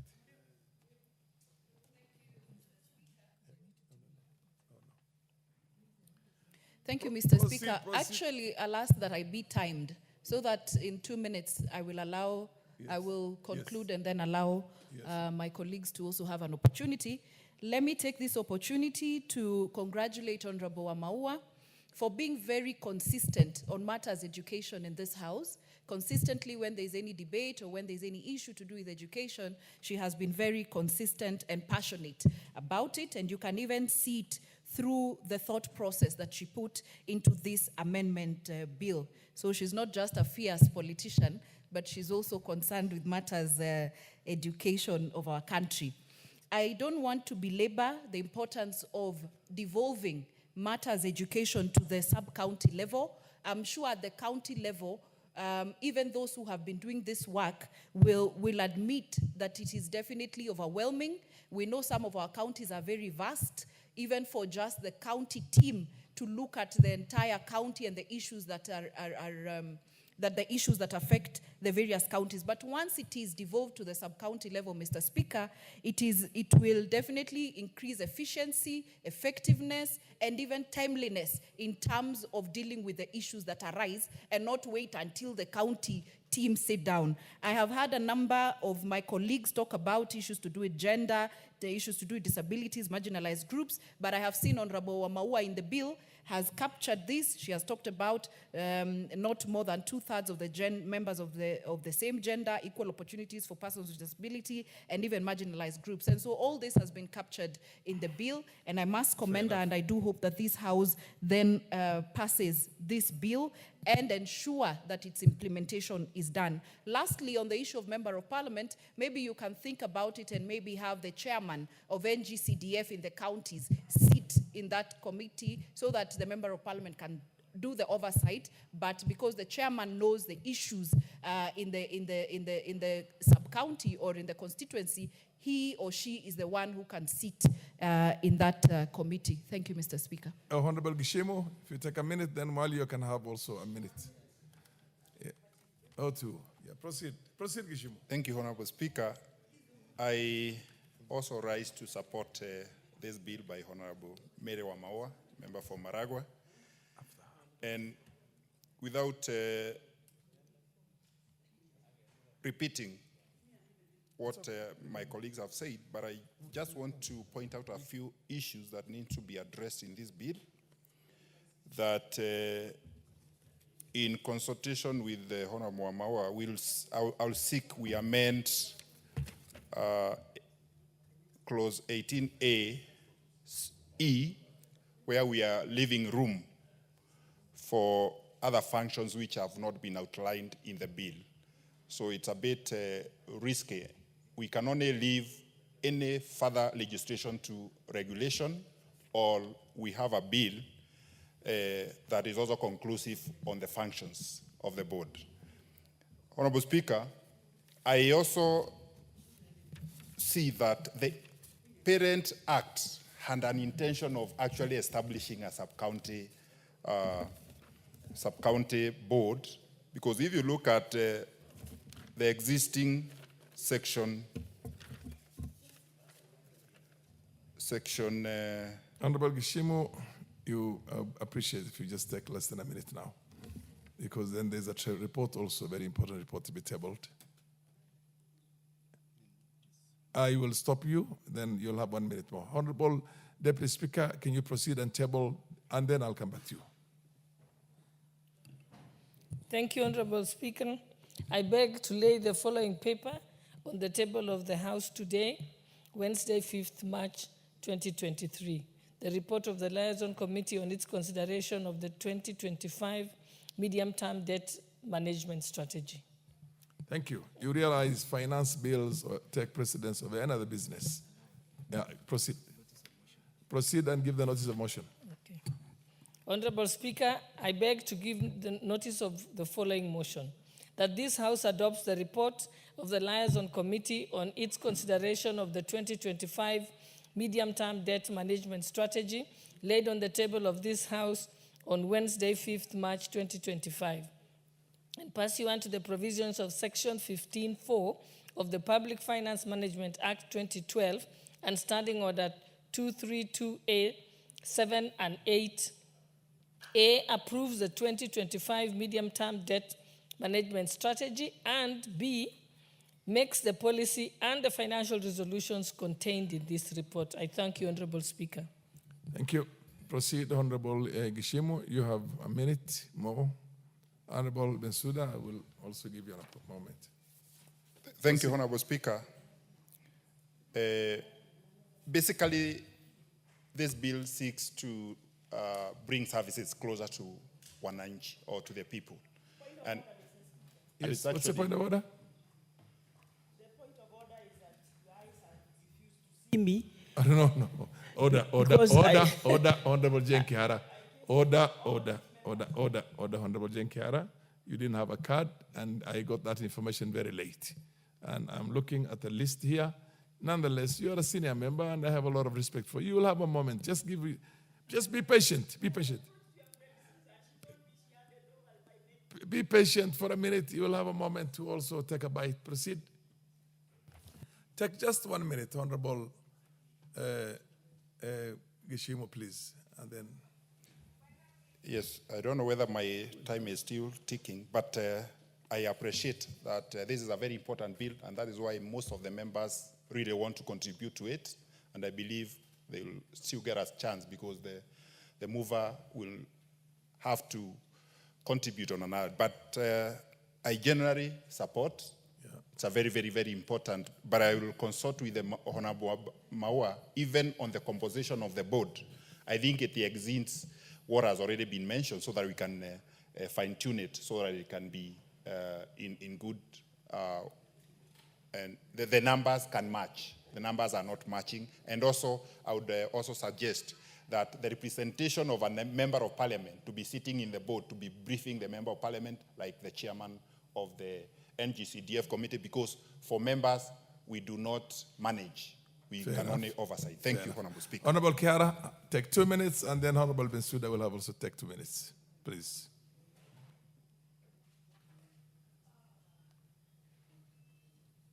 Madam Kiara, please give the mic to Madam Kiara. Yeah, you're there. It's there. Okay, thank you very much. Thank you, Mr. Speaker. I also would want to applaud Honorable Maua on this very progressive bill. You know, in this house, what we do at the constituency level mostly is education. I'm wondering, Mr. Speaker, on the name of the bill, because it's basic education bill, but I would believe the board will take care of basic, higher, and even TVET. So I'm still thinking how it can be put so that it covers all. There's also 18G. 18G, she says that the committee, the board can co-opt. I was wondering who would pay for this. Otherwise, everything I think has been said. Equity of teachers. Mr. Speaker, registration of schools, and I'll give you just one example. I sit down. There was a school that was, Mr. Speaker, I know there was a school that was condemned by the Ministry of Health. And to get that school deregistered, it took forever so that we put a new school there or new structures, because it has to go all the way to Nakuru. Nakuru has 11 constituencies. In changing a name of a school. So it has so much to do. And we also want to know, this money we disburse, how does it perform? It can only be discussed at that kind of a board. So I support the teacher in Maua. This is very progressive. Asante sana. Bensouda, take as few as 2 minutes maximum, please. Minutes, tafadhali. No. Thank you, Honorable Speaker, for giving me this opportunity. I rise to congratulate Honorable Mary Maua for this kind of initiative that is done. And I want to believe that your background is equally my background, and you are passionate about this. It will be a criminal offense, Mr. Honorable Speaker, if this went without a guru teacher like me speak over it. One, I support it on 4 basic facts. One, on inclusion of the member of parliament as an ex-officio, which I may deviate, but I have no problem in including the member of parliament as an ex-officio. Reason, all the problems to do with education, we are the representatives, and when we come to parliament, we are the ones who represent even the voices of the teachers. Having the funds manager or having the member of parliament as an ex-officio makes work to be smooth and coherent on issues of education. Number 2, I rise to support the Basic Education Act 2013 because it has touched about meeting of 4 times meeting quarterly. This will make or enable the problems, the challenges to be implemented. Number 3, I rise to support it because of the issue of monitoring and evaluation. Honorable Speaker, I'm a guru in M&E. One of the things which fail us as a country, resources are disbursed and mechanisms of monitoring and evaluation are not implemented.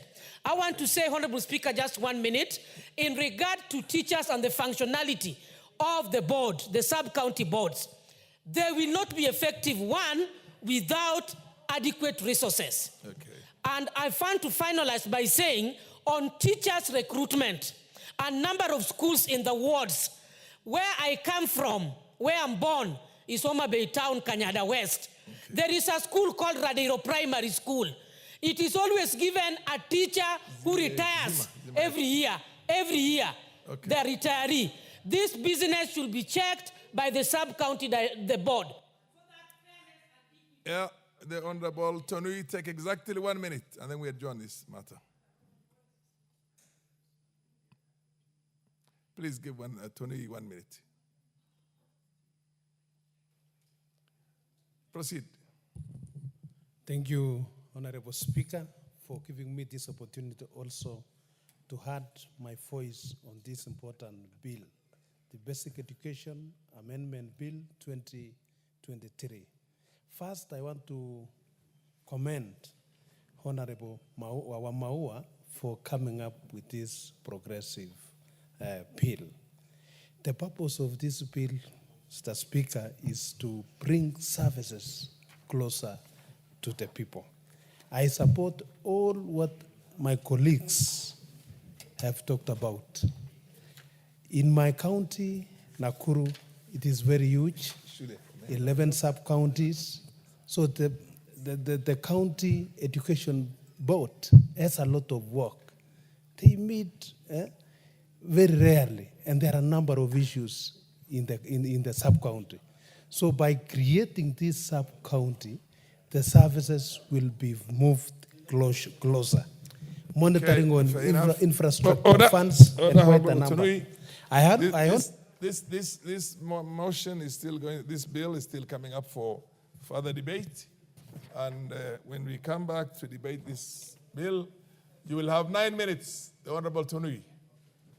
Honorable members, the time being 1:07